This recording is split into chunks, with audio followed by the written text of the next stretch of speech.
ठीक है, जिनकी कमर टाइट ना हो ऑफलाइन में तो उधर से निकल लेना है। ऑनलाइन में सब ठीक चल रहा है, कोई दिक्कत तो नहीं है? एक बार बता दो जिंदा हो तो। मतलब वो होता है ना, वो पीयूष मिश्रा की एक कविता थी, जिंदा हो तो बताना जरूरी है।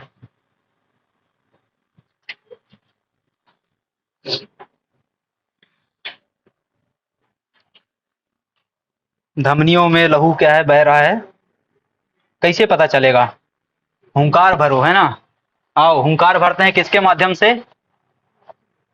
नीति आयोग, योजना आयोग, जो भी आप बोलना चाहें आपके पसंद के अनुसार, ठीक है, उसके अनुसार अपन क्या करते हैं, हुंकार भरते हैं। अरे ऑनलाइन में जिंदा हो कि नहीं हो? इतने सारे लोग बैठे हो, एक बार बता तो दो ताकि पता चले, वरना क्या है अपन डायल 100 पे कॉल करें, इतने लोग बैठे हुए पता ही नहीं चल रहा कहाँ गए। ठीक है, पता तो चलना चाहिए। आ जाओ, है ना।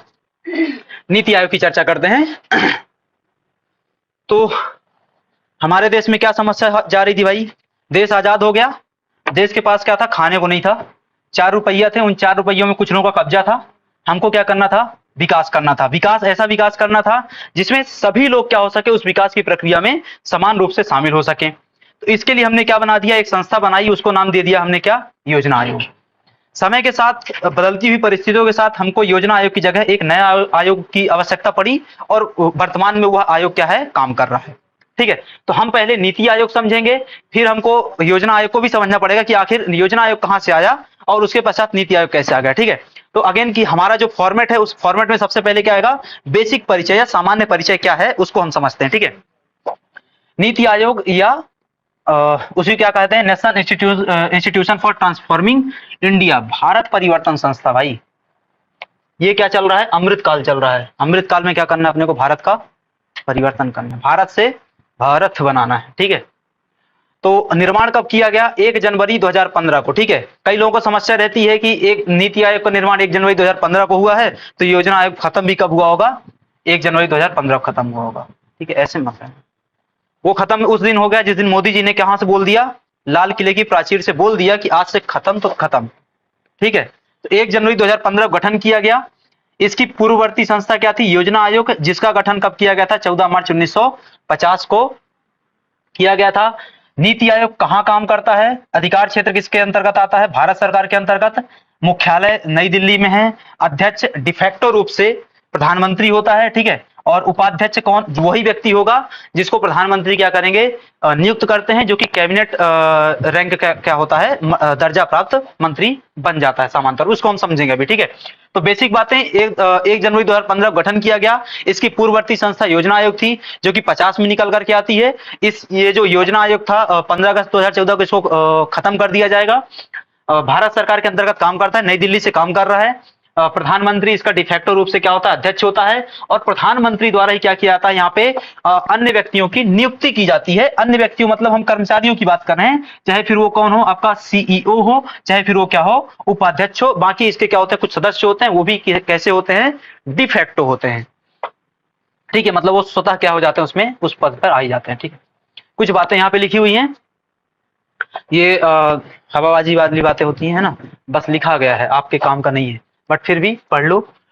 यहाँ पे लिखा हुआ है पंचवर्षीय मॉडल को अपनाया था हमने, है ना। हम हमारा देश आजाद हुआ तो हमको संसाधनों को क्या करना था? सही तरीके से, अनुकूलतम तरीके से क्या करना? प्रयोग करके देश को विकास की धारा में क्या करना था? लेकर के आना था, और समाज के सभी वर्गों को क्या करना था? विकास की धारा से जोड़ना था। इसके लिए हमको क्या करना पड़ेगा? संसाधनों का समुचित और जितना है उतने में क्या करना करके मैनेज करके विकास करना पड़ेगा। तो इन सब चीजों के लिए हमने क्या किया? ये पंचवर्षीय मॉडल को अपनाया। मतलब हम क्या करेंगे? 5-5 वर्ष की योजनाएं बनाएंगे और उसके आधार पर विकास करेंगे। अब 5 वर्ष की योजनाएं कौन बनाएगा? तो इसके लिए हमने क्या कर दिया? एक आयोग का गठन कर दिया। किसका? योजना आयोग का। कब गठन कर दिया? 15 मार्च 1949 को हमने 50 को हमने क्या कर दिया? एक योजना आयोग का गठन कर दिया। ये जो योजना आयोग था वो कब तक काम करता रहा? 15 अगस्त 2014 तक काम करता रहा। अब ये जो आयोग था खत्म क्यों कर दिया गया भाई? बोले इतना बढ़िया आयोग था, अच्छा खासा विकास कार्य चल रहा था, खत्म क्यों कर दिया? अगेन समस्या कहां पे जाती है कि हम क्या, वो जो आयोग बना हुआ था उसकी प्रकृति जो थी वो बड़ी अजीब सी हो चुकी थी, जो वर्तमान परिस्थितियों में भारत के विकास में फिट नहीं बैठती है। वो प्रकृति क्या थी? सामान्य तौर पे हम उसको हम किस रूप में जानते हैं? टॉप टू बॉटम मॉडल के रूप में जानते हैं। किसके रूप में? Top to bottom. मतलब इसका क्या होता है? योजनाएं कहां बनाई जाएंगी? दिल्ली में, और उनको लागू कहां किया जाएगा? गढ़चिरौली किसी गांव में लागू किया जाएगा। अगेन समस्या है कि गढ़चिरौली के उस गांव में पानी की आवश्यकता है, वहां से क्या किया जा रहा है? फव्वारा सप्लाई किया जा रहा है ना, तो एक समस्या जाती है। तो 1 जनवरी 2015 को फाइनली क्या कर दिया जाएगा? नीति आयोग का गठन कर दिया जाएगा। जो नीति आयोग था वो किस पे काम करने लग जाएगा? उल्टी अप्रोच पे काम करने लग जाएगा, बॉटम अप अप्रोच में काम करेगा। बॉटम अप अप्रोच का मतलब होता है कि जो योजना है वो यहां बनाई जाएगी निचले स्तर पर, और वो लोग क्या करेंगे? अपनी आवश्यकताओं के बारे में ऊपर क्या करेंगे? सूचित करेंगे, और वहां से क्या कर दिया जाएगा? सिर्फ फंड रिलीज कर दिया जाएगा, विकास अपने स्तर अपने लेवल पे नीचे चलता रहेगा। ठीक है, यहां पे जो भी फिर बातें लिखी हुई हैं वो सब बातें हमारे लिए बहुत काम की नहीं है प्री के नजरिए से। ठीक है, प्री के नजरिए से नीति आयोग में मुश्किल से एक पेज में कहानी खत्म हो जाती है। ठीक है, और वो एक पेज में आपको, एक पेज का आधा पेज मैंने पहले ही बता दिया था, ये लिखा हुआ था। ठीक है, बाकी आधा आगे आएगा। ये सब बातें क्या है? हवाबाजी है।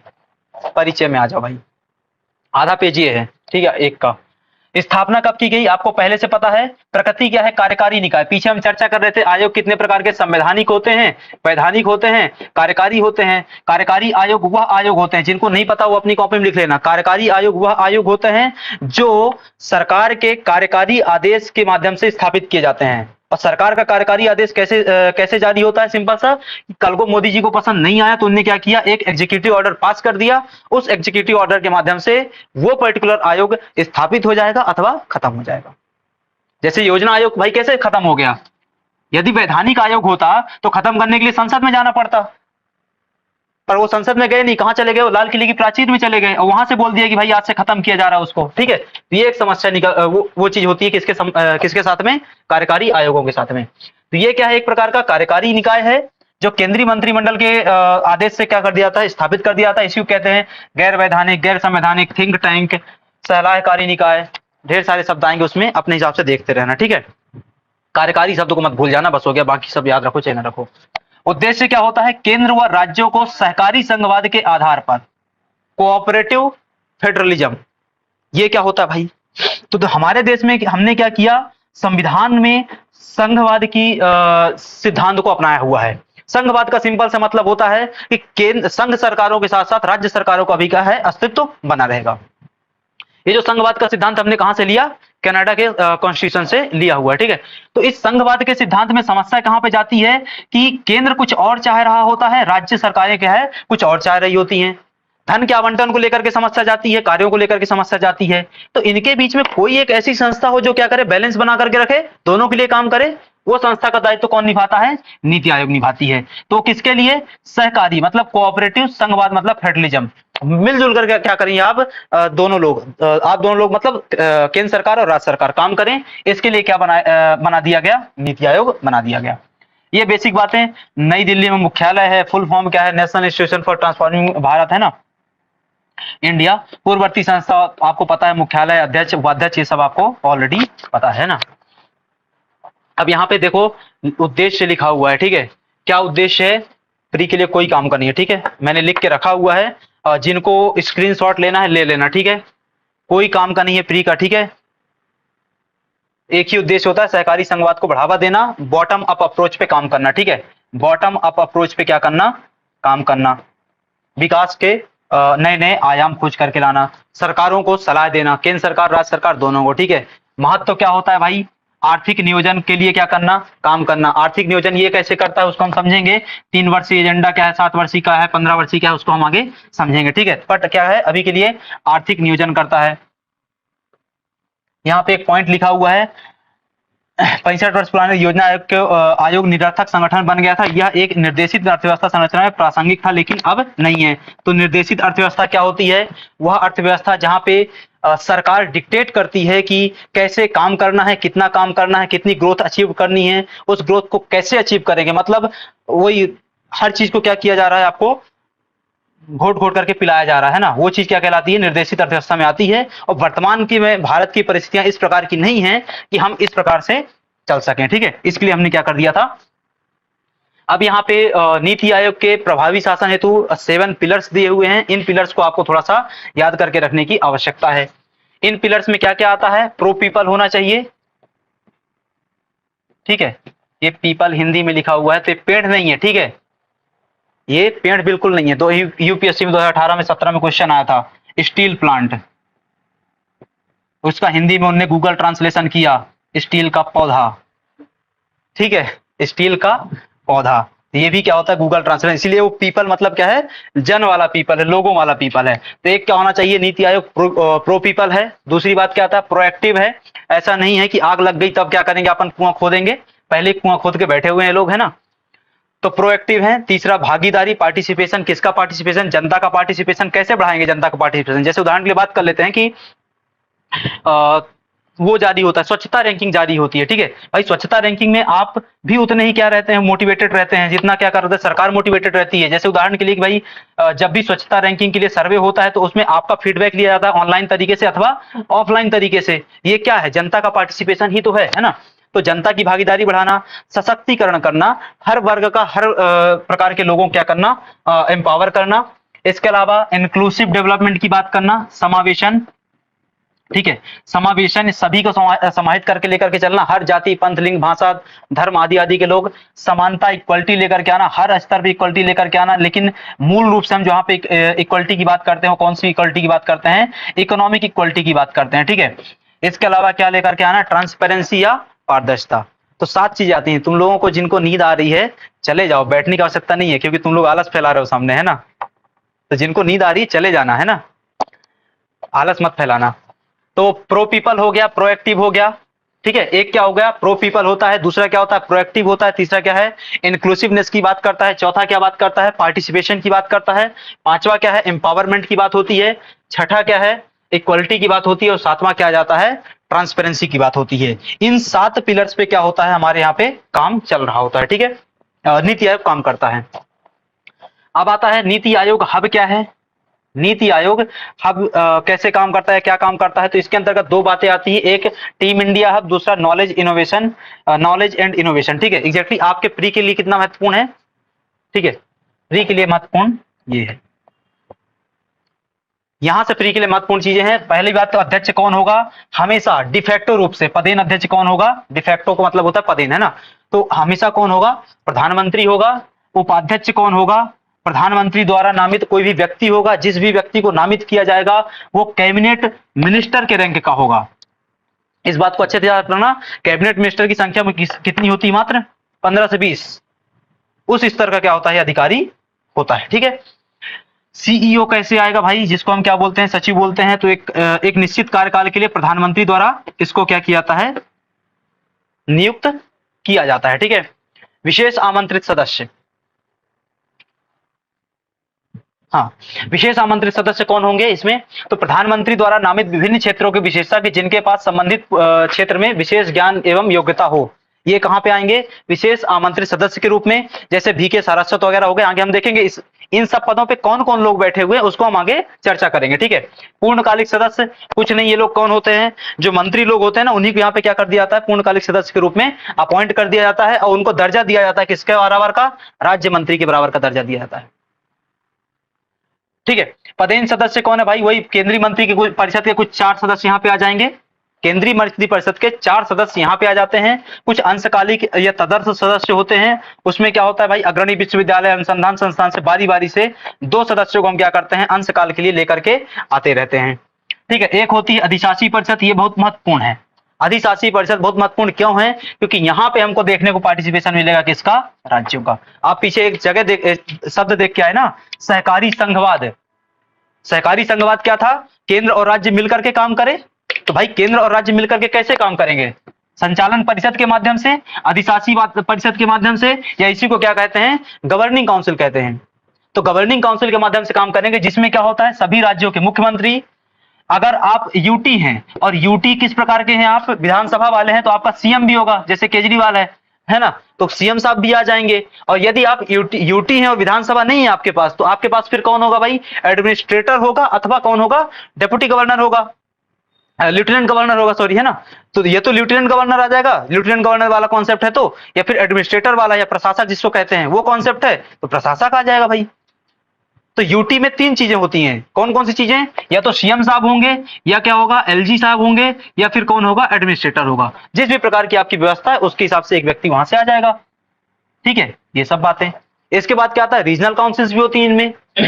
तो विशिष्ट क्षेत्रीय मुद्दों को संबोधित करने के लिए प्रधानमंत्री या उनके द्वारा किसी नामित व्यक्ति संबंधित राज्यों के मुख्यमंत्री और राज्यपाल लोग क्या करेगा, बैठक की अध्यक्षता करेगा।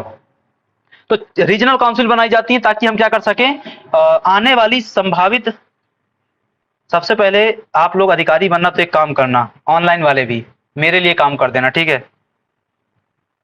बुलेट के जो आते हैं साइलेंसर बैन लगवा देना, ठीक है।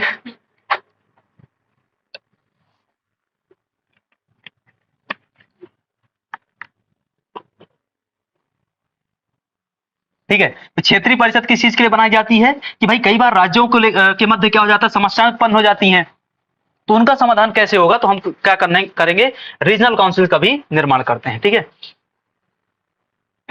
अब आपने ढेर सारे वहां पे शब्द देखे, उनमें बैठा कौन कौन है, जैसे आपने पीछे अध्यक्ष देखा, तो वर्तमान में अध्यक्ष डिफेक्टो रूप से कौन है, नरेंद्र मोदी जी हैं। उपाध्यक्ष आपने देखा, तो उपाध्यक्ष वर्तमान में कौन है, डॉक्टर सुमन बेरी है ना। वर्तमान में उपाध्यक्ष कौन है, डॉक्टर सुमन बेरी हैं, जो कि प्रधानमंत्री द्वारा नियुक्त किए जाते हैं, कैबिनेट मिनिस्टर रैंक के होते हैं। आपने ये सब आपने पीछे देख लिया था, हम सिर्फ पद में बैठा कौन कौन है वो देख रहे हैं। पूर्णकालिक सदस्य 4 होते हैं, ये भी आपने पीछे देखा, चारों पद आज की तारीख में भरे हुए हैं। कौन कौन है उसमें, डॉक्टर वी के सारस्वत हैं, प्रोफेसर रमेश चंद्र हैं, डॉक्टर वी के पॉल हैं, और आखिरी में है डॉक्टर अरविंद वीरमणि। ये जो डॉक्टर अरविंद वीरमणि है, ये लेटेस्ट अपॉइंटमेंट है। कौन कौन हुआ, नीति आयोग के पूर्णकालिक सदस्यों में 4 लोग हैं। कौन कौन, वी के सारस्वत, रमेश चंद, डॉक्टर अरविंद वीरमणि और डॉक्टर वी के पॉल। ये 4 लोग क्या है, पूर्णकालिक सदस्य हैं। लेटेस्ट अपॉइंटमेंट कौन सा है, अरविंद वीरमणि का, कुछ दिन पहले का, ठीक है। थैंक यू यार, है ना। कौन था, साकेत भाई, हाँ बिल्कुल यही करना अपने को, है ना।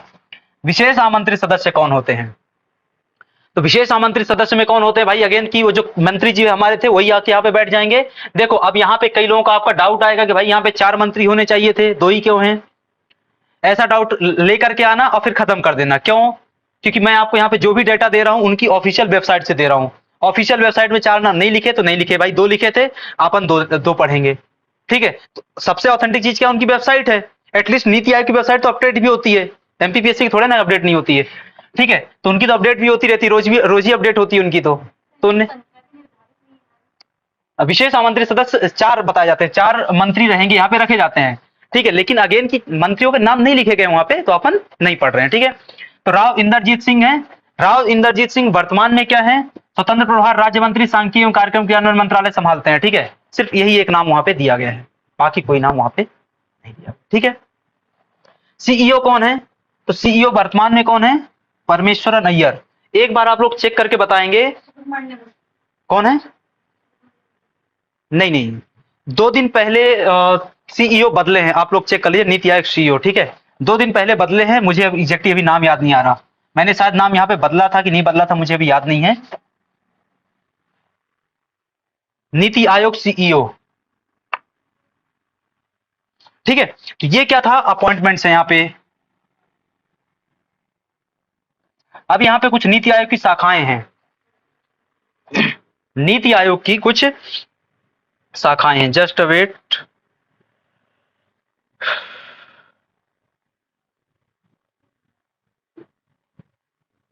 बीवीआर सुब्रमण्यम, ठीक है, यहाँ पे बदल लीजिएगा आप लोग। ये परमेश्वरन अय्यर क्या थे, 3 दिन पहले तक वो थे, है ना। अभी कौन है, बीवीआर सुब्रमण्यम अय्यर, बीवीआर सुब्रमण्यम अय्यर,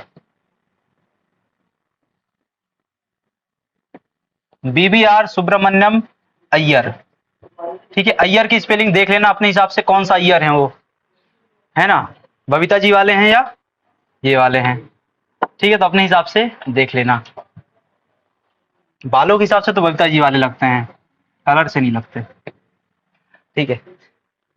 तो बीवीआर सुब्रमण्यम अय्यर वर्तमान में क्या है, नीति आयोग के सीईओ हैं। उसके पहले कौन थे, परमेश्वरन अय्यर थे, ठीक है। ये थोड़ा सा अब नहीं मिलेगा ना,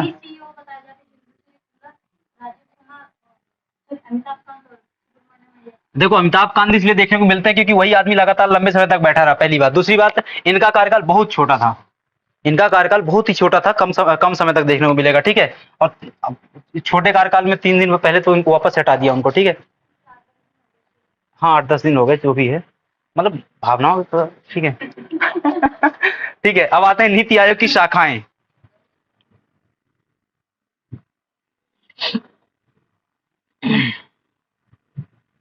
नीति आयोग के सीईओ का नाम सभी लोग सही कर लेंगे अपनी कॉपी में भाई।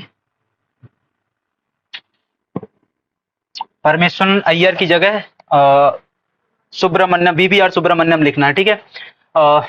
नीति आयोग की शाखाओं, 3 शाखाएं, रिसर्च एक बॉडी बना के रखे हुए, परामर्शदात्री शाखा और टीम इंडिया शाखा, ठीक है।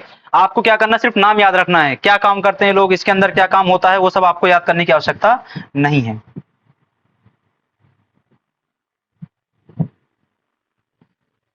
ठीक है, इसके बाद आता है ये बॉटम अप अप्रोच में काम कैसे करता है भाई। आप बार बार कर रहे थे ना कि बॉटम अप अप्रोच में काम करता है, तो बॉटम में सबसे नीचे क्या होता है भाई, आपका विलेज होता है, गांव होता है। विलेज से ऊपर जो भी आप संस्थाएं पढ़ते जाइए, विलेज के ऊपर क्या आता है आपका, ब्लॉक आता है, ब्लॉक के ऊपर डिस्ट्रिक्ट आता है, डिस्ट्रिक्ट के ऊपर स्टेट आता है, स्टेट के ऊपर क्या आता है, संघ सरकार आती है।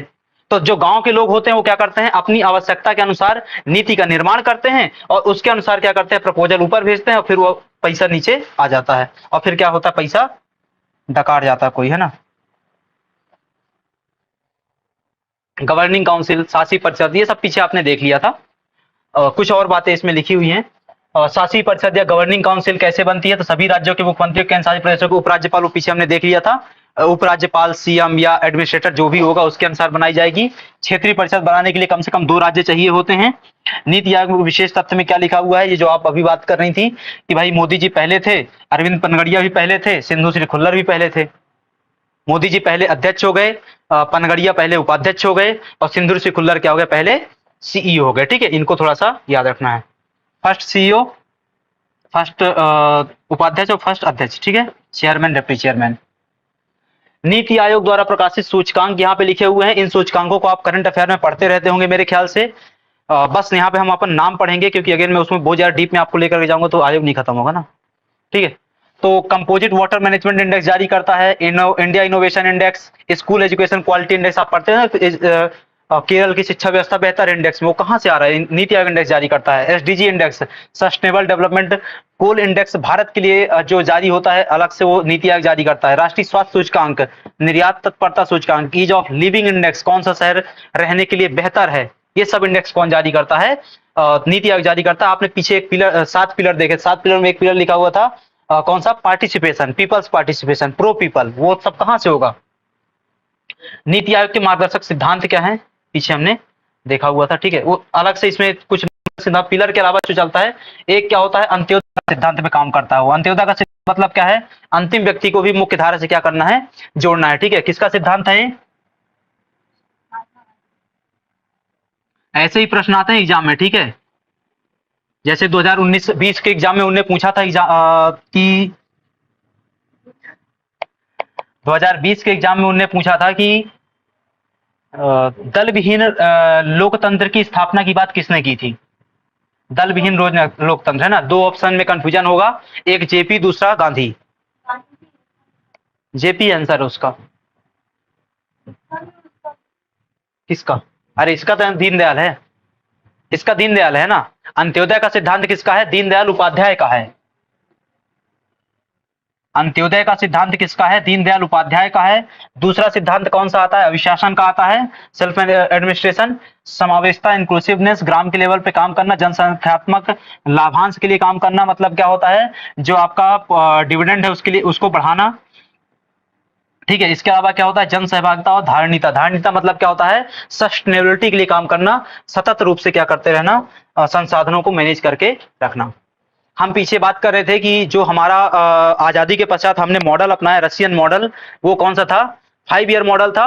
उस 5 ईयर रशियन मॉडल में को हमने क्या कर दिया, खत्म कर दिया। कब से खत्म कर दिया, 12वीं पंचवर्षीय योजना के पश्चात से खत्म कर दिया। तो भाई योजना, नीति आयोग कुछ तो बनाएगा, कुछ काम करेगा, तो वो क्या कर रहा है, 3 वर्षीय एक्शन एजेंडा जारी करता है, 7 वर्षीय रणनीति बनाता है और 15 वर्षीय क्या करता है, विजन प्लान जारी करता है, ठीक है। ये आपको अच्छे से याद रखना है, ठीक है। इनके नाम याद रखने की बहुत ज्यादा आवश्यकता है, एक्शन एजेंडा, रणनीति और विजन प्लान, इनको अच्छे से याद रखना। कुछ बहुत सारे कार्यक्रम चल रहे हैं, हम कुछ कार्यक्रम लिखे हुए हैं, ठीक है। जैसे आपके लिए बहुत महत्वपूर्ण क्या है, यहाँ पे अटल टिंकरिंग लैब नहीं लिखा हुआ, ठीक है, ये लिखा, अच्छा ऊपर ही लिखा हुआ अटल टिंकरिंग लैब, ये बहुत महत्वपूर्ण है, ठीक है। और जैसे उदाहरण के लिए कि सरकार बोलती है कि हम क्या करेंगे, हाँ बीबीआर सुब्रमण्यम बिल्कुल सही है ना। सरकार बोलती है कि हम क्या करेंगे, स्कूल के बच्चों में स्किल डेवलपमेंट करेंगे, उनको विज्ञान के प्रति प्रोत्साहित करेंगे, गणित के प्रति प्रोत्साहित करेंगे। कैसे करेंगे आप, उसके लिए क्या करना पड़ेगा, हमको लैब चाहिए होंगी, उसके लिए पड़ेगा। तो सरकार ने क्या किया, उसके लिए एक योजना जारी की थी, अटल टिंकरिंग लैब, ठीक है। इसका मतलब क्या था, सिंपल सी योजना क्या था कि हमको क्या करना है, जो भी विद्यालयों में पहले से प्रयोगशाला स्थापित है उनको क्या करना, थोड़ा सा कार्यक्रम चल रहे हैं, इनको क्या करें करते हैं आप, योजनाओं में, भारत सरकार की योजनाओं के तहत अलग से पढ़ते होंगे, ठीक है। अब यहां से चालू होता है मानवाधिकार आयोग। यहां तक किसी को कोई डाउट, ऑनलाइन ऑफलाइन कोई डाउट तो नहीं है। देखो अभी स्पीड लग रही क्या किसी को, नहीं लग रही, ठीक है। अब कम ही करके रखी हुई है, पूरा कंट्रोल है मेरा अभी आज, है ना, स्पीड में, वरना तुमको तो पता है। ऑनलाइन में किसी को कोई डाउट तो नहीं अभी तक। इसके बाद हमको एचआरसी पढ़ना है। एचआरसी के अगेन दो पोर्शन आ जाएंगे, एक कौन सा नेशनल लेवल पे, दूसरा कौन सा स्टेट लेवल पे, ठीक है। स्टेट लेवल पे एचआरसी का अध्यक्ष कौन है, स्टेट लेवल पे एसएचआरसी का अध्यक्ष कौन है, मध्य प्रदेश राज्य मानवाधिकार आयोग का अध्यक्ष कौन है। अरे सभी से क्वेश्चन है, ऑनलाइन से भी यही क्वेश्चन है, ऑफलाइन से भी, जब तक क्वेश्चन पूछा बता दो ना। नहीं पता, कोई नरेंद्र कुमार जैन होते थे, और वो बिल्कुल नहीं है, ठीक है। वर्तमान में कौन है, मनोहर ममतानी, कहीं पढ़ा है नाम इनका। जब नरेंद्र कुमार जैन अध्यक्ष थे तब मनोहर ममतानी क्या होते थे, सदस्य होते थे, ठीक है। और वर्तमान में मनोहर ममतानी क्या है, अध्यक्ष बन गए हैं, नरेंद्र कुमार जैन, कहानी खत्म।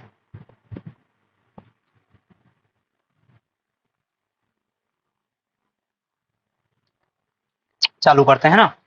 मानवाधिकार आयोग, सबसे पहले आता है मानवाधिकार क्या होते हैं भाई। मानव का अधिकार, मानव अधिकार, अपन मानव है, डाउट तो नहीं है, ठीक है। जब डाउट ना हुआ करे तेज से बोला करो, वरना क्या हो जाएगा, डाउट करने लग जाएगा कोई, मानव है कि नहीं है ना। तो मानव अधिकार क्या है, तो संयुक्त राष्ट्र की परिभाषा के अनुसार यदि हम बात करें तो मानव अधिकारों से मनोहर ममतानी है ना। यूएन की परिभाषा के अनुसार ये अधिकार जाति, लिंग, राष्ट्रीयता, भाषा, धर्म या किसी अन्य आधार पर भेदभाव किए बिना सभी को प्राप्त होते हैं। तो वह अधिकार जो सभी को बिना किसी भेदभाव के नेचुरली प्राप्त हो रहे होते हैं, वो सब क्या कहलाते हैं, मानवाधिकार के रूप में जाने जाते हैं। जिसमें किसी प्रकार की कोई गुलामी नहीं होगी, किसी प्रकार की कोई यातना नहीं होगी, इन सब चीजों से उसको क्या मिलती है, मुक्ति मिलती है। उसको जीवन और स्वतंत्रता का अधिकार प्राप्त होता है, अभिव्यक्ति का अधिकार प्राप्त होता है, शिक्षा का अधिकार प्राप्त होता है। सिंपल सी कहानी कहें कि आपके संविधान में जितने अधिकार दिए हुए, यदि किसी व्यक्ति को सभी प्राप्त होने लग जाए तो वो क्या है, मानव अधिकार की स्थापना हो गई। सिंपल सी कहानी है, ठीक है। कोई भी व्यक्ति बिना किसी भेदभाव के इन अधिकारों को प्राप्त करने का क्या होता है, हकदार होता है, ठीक है। अब मानवाधिकारों की उत्पत्ति कैसे होती है, उस उत्पत्ति में हमको पेरिस सिद्धांत को याद करना बहुत ज्यादा आवश्यक है, ठीक है। तो 10 दिसंबर 1948 को संयुक्त राष्ट्र ने मानवाधिकारों की सार्वभौम घोषणा को अपनाया था। मानवाधिकारों पर सार्वभौमिक घोषणा, यूनिवर्सल डिक्लेरेशन, सार्वभौमिक घोषणा का मतलब क्या होता है, यूनिवर्सल डिक्लेरेशन, ठीक है। तो यूनिवर्सल डिक्लेरेशन को संयुक्त राष्ट्र ने कब अपनाया, 10 दिसंबर 1948 को। आप मानवाधिकार दिवस कब मनाते हैं, क्यों मनाते हैं, क्योंकि इस दिन हमने यूएन ने क्या किया, डिक्लेरेशन को अपनाया था। मतलब हम जब भी कोई दिन मनाते हैं उसके कुछ पीछे कुछ कारण होगा ना, हर चीज के पीछे कारण रहेगा। तो यहाँ पे कारण क्या है, हमारे पास ये वाला कारण है, ठीक है।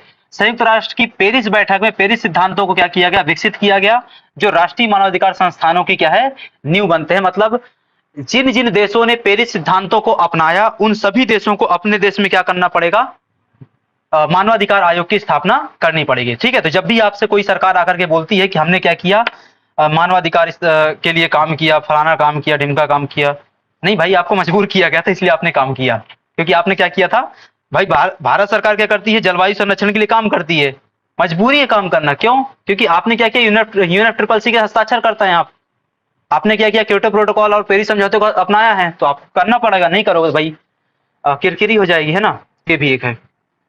तो मानवाधिकार संरक्षण अधिनियम 1993 में मानव अधिकारों के प्रति अधिक जवाबदेहिता सुनिश्चित करने के लिए इस अधिनियम को लेकर के आते हैं। इस अधिनियम के माध्यम से भारत में क्या किया जाएगा, मानवाधिकारों की स्थापना हेतु, मानवाधिकार संरक्षण हेतु नेशनल और स्टेट लेवल पे हम क्या करेंगे, आयोग की स्थापना करेंगे। ठीक है, पेरिस सिद्धांत को थोड़ा सा याद रखना है। 20 दिसंबर 1993 को संयुक्त राष्ट्र महासभा ने मानवाधिकारों के संरक्षण हेतु इन सिद्धांतों को अपनाया था।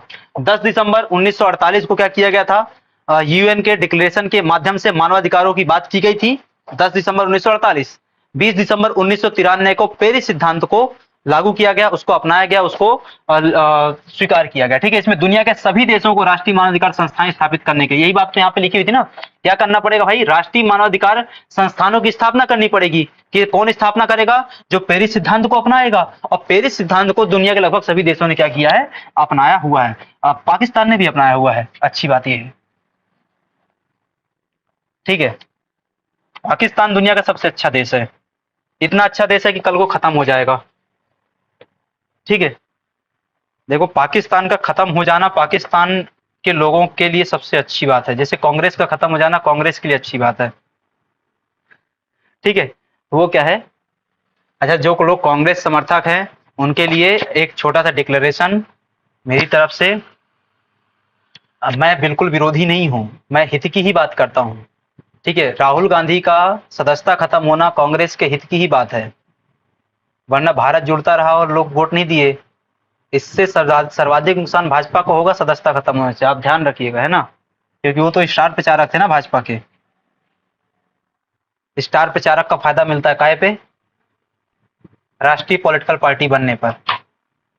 ठीक है, तो भाजपा को 40 स्टार प्रचारक घोषित कर सकती थी, 41वां अलग से होता था। ठीक है, जो कि कांग्रेस की तरफ से होता था। यहाँ पे नोट लिखा हुआ है, ये 2019 का क्वेश्चन है भाई, है ना, देख लो क्वेश्चन कहाँ कहाँ से आते हैं। क्वेश्चन आया हुआ था मानवाधिकार अधिनियम को लेकर के, नियम कब जारी किए गए थे, नियम कब जारी किए गए थे, 94 में जारी किए गए थे। सब क्या लगा के आएंगे, 93 लगा करके आएंगे। ठीक है, क्योंकि अधिनियम कब आया था भाई, 93 में। तो अधिनियम अलग चीज है, नियम अलग चीज है। ठीक है, और नियम कब जारी किए गए थे, तो राष्ट्रीय मानवाधिकार आयोग प्रक्रिया रेगुलेशन 94 में आया था। इसको थोड़ा सा अच्छे से याद रखना है। ठीक है, अब हम बात करते हैं 1993 के अधिनियम की। मानव अधिकार संरक्षण अधिनियम 1993 के माध्यम से भारत में त्रिस्तरीय मानवाधिकार आयोग की स्थापना की गई। जो त्रिस्तरीय मानवाधिकार आयोग निकल करके आता है, उसमें सर्वोच्च स्तर पर क्या मिलेगा हमको, राष्ट्रीय मानवाधिकार आयोग मिलेगा। राष्ट्रीय स्तर पर सभी राज्यों द्वारा अपने अपने स्तर पर राज्य मानवाधिकार आयोग की भी स्थापना की गई है, लेकिन असली काम कहां होता है, जिला स्तर पर होता है। भाई आपको कल आपके मानवाधिकार का उल्लंघन हुआ, कहां जाएंगे आप सिर्फ कहां जा सकते हैं, मानवाधिकार न्यायालय में जा सकते हैं। यहां पे आपके पास जाने का ऑप्शन नहीं है डायरेक्ट, आप कहां जाएंगे, मानवाधिकार न्यायालय में जाएंगे। तो स्पष्ट हो गई बात। राष्ट्रीय स्तर पर, राज्य स्तर पर, जिला स्तर पर। राष्ट्रीय स्तर पर राष्ट्रीय एनएचआरसी काम करता है, राज्य स्तर पर एसएचआरसी अलग अलग राज्यों में काम करते हैं, और प्रत्येक जिले में क्या स्थापित किया गया है, मानवाधिकार न्यायालय स्थापित किया गया है। हमको अब क्या करना है, इन्हीं को पढ़ना है। सबसे पहले क्या आता है, एनएचआरसी। इस बात को हम थोड़ा सा ध्यान रखेंगे कि हमको आयोग पढ़ना है, अधिनियम नहीं पढ़ना है। ठीक है, 2019 के सिलेबस तक क्या होता था, हमारे उसमें 3 अधिनियम दिए हुए थे। कौन कौन से अधिनियम, एक कौन सा आपका मानवाधिकार अधिनियम, दूसरा एससी एसटी एक्ट 1989, तीसरा कौन सा हमारा सिविल राइट एक्ट 1955। लेकिन हमको अधिनियम जैसा कोई बात नहीं किया गया, वो बात क्या किया गया है, आयोग। तो हम आयोग पढ़ेंगे, लेकिन साथ में क्या करते जाएंगे, आयोग से डायरेक्टली जो रिलेटेड आर्टिकल्स होंगे उनको अनुच्छेद प्रावधान जो होंगे, धाराएं जो होंगी उनको पढ़ेंगे। सभी धाराओं को हम बिल्कुल नहीं पढ़ेंगे, क्योंकि वो हमारे सिलेबस का पार्ट नहीं है। ठीक है, सबसे पहले क्या आता है, मानवाधिकार अधिनियम के उद्देश्य। इस प्रकार की चीजों को स्किप करते जाना है। मानवाधिकार अधिनियम के उद्देश्य क्या होंगे, मानवाधिकार का संरक्षण करना, मानवाधिकार का उल्लंघन होने से बचाना, मानवाधिकार क्या करना, स्थापित करना। इसी प्रकार कुछ उद्देश्य निकल करके आएंगे, और इस अधिनियम को लागू कर देना। ये सब बातें तो निकल करके आएंगी, है ना। हमारे काम की चीज आती है धारा 3 से। धारा 3 में क्या बात की गई है कि गठन किया जाएगा। कौन गठन करेगा, केंद्र सरकार गठन करेगा। केंद्र सरकार, अगेन भाई आपसे मैंने पीछे ही बता दिया था कि यदि आयोग किस नेचर का है, वैधानिक नेचर का है, तो उसके बारे में सभी निर्णय कौन करेगा?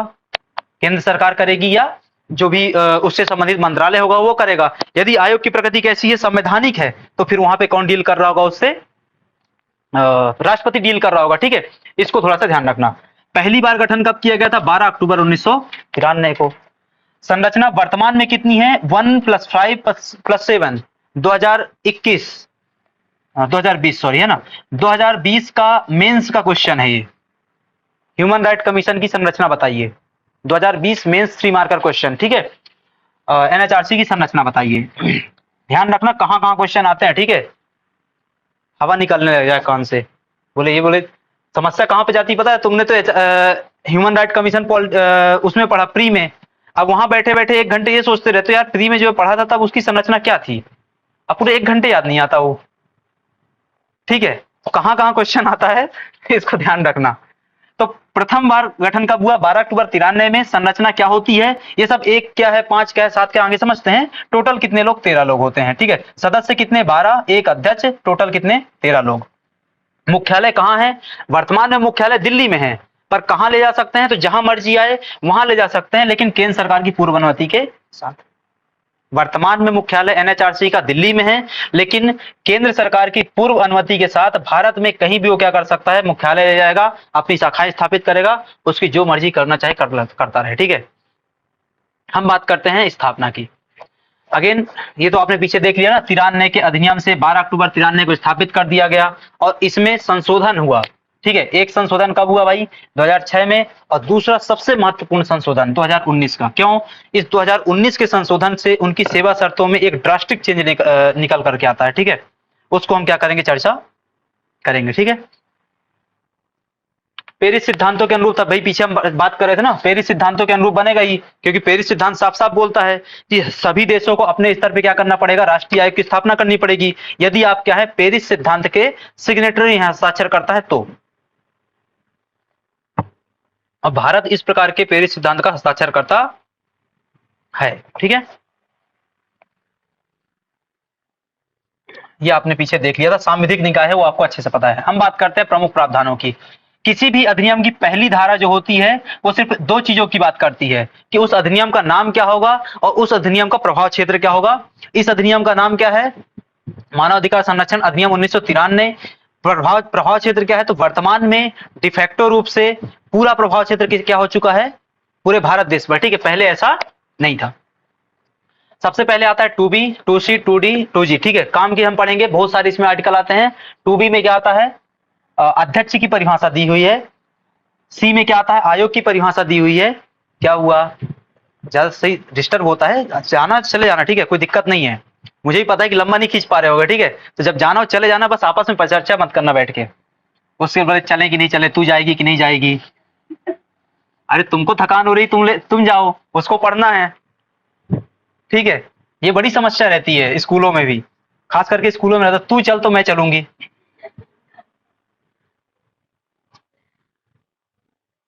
तेरे को भूख लगी है, तेरे को भूख लगी तो मैं खाना खाऊंगी। ठीक है, तो जब आपका जाने का मन हो तो आपको जाना है, दूसरे को मतलब गांठ बांध के क्यों लेके जाना? तू भी चल, उसको पढ़ने दो ना। ठीक है, चर्चा मत करना, जब जाना चले जाना। तो 2B में क्या दिया गया है? अध्यक्ष की परिभाषा दी गई है। 2C में क्या दिया गया है? आयोग की परिभाषा दी हुई है। ठीक है, इस बात को अच्छे से थोड़ा सा ध्यान रखना है।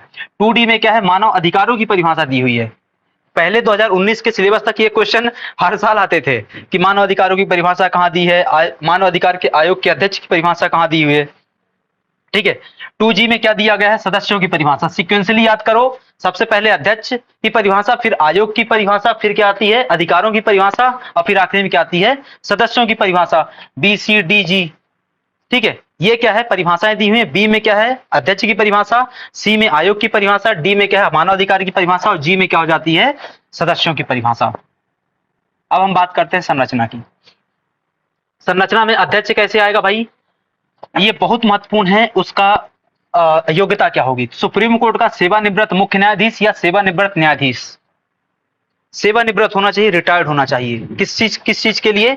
सुप्रीम कोर्ट अध्यक्ष पद के लिए। इस बात को अच्छे से थोड़ा सा ध्यान रखना है, ठीक है। तो सेवानिवृत्त या तो क्या हो, चीफ जस्टिस ऑफ इंडिया रहा हो, या फिर क्या रहा हो, जस्टिस रहा हो।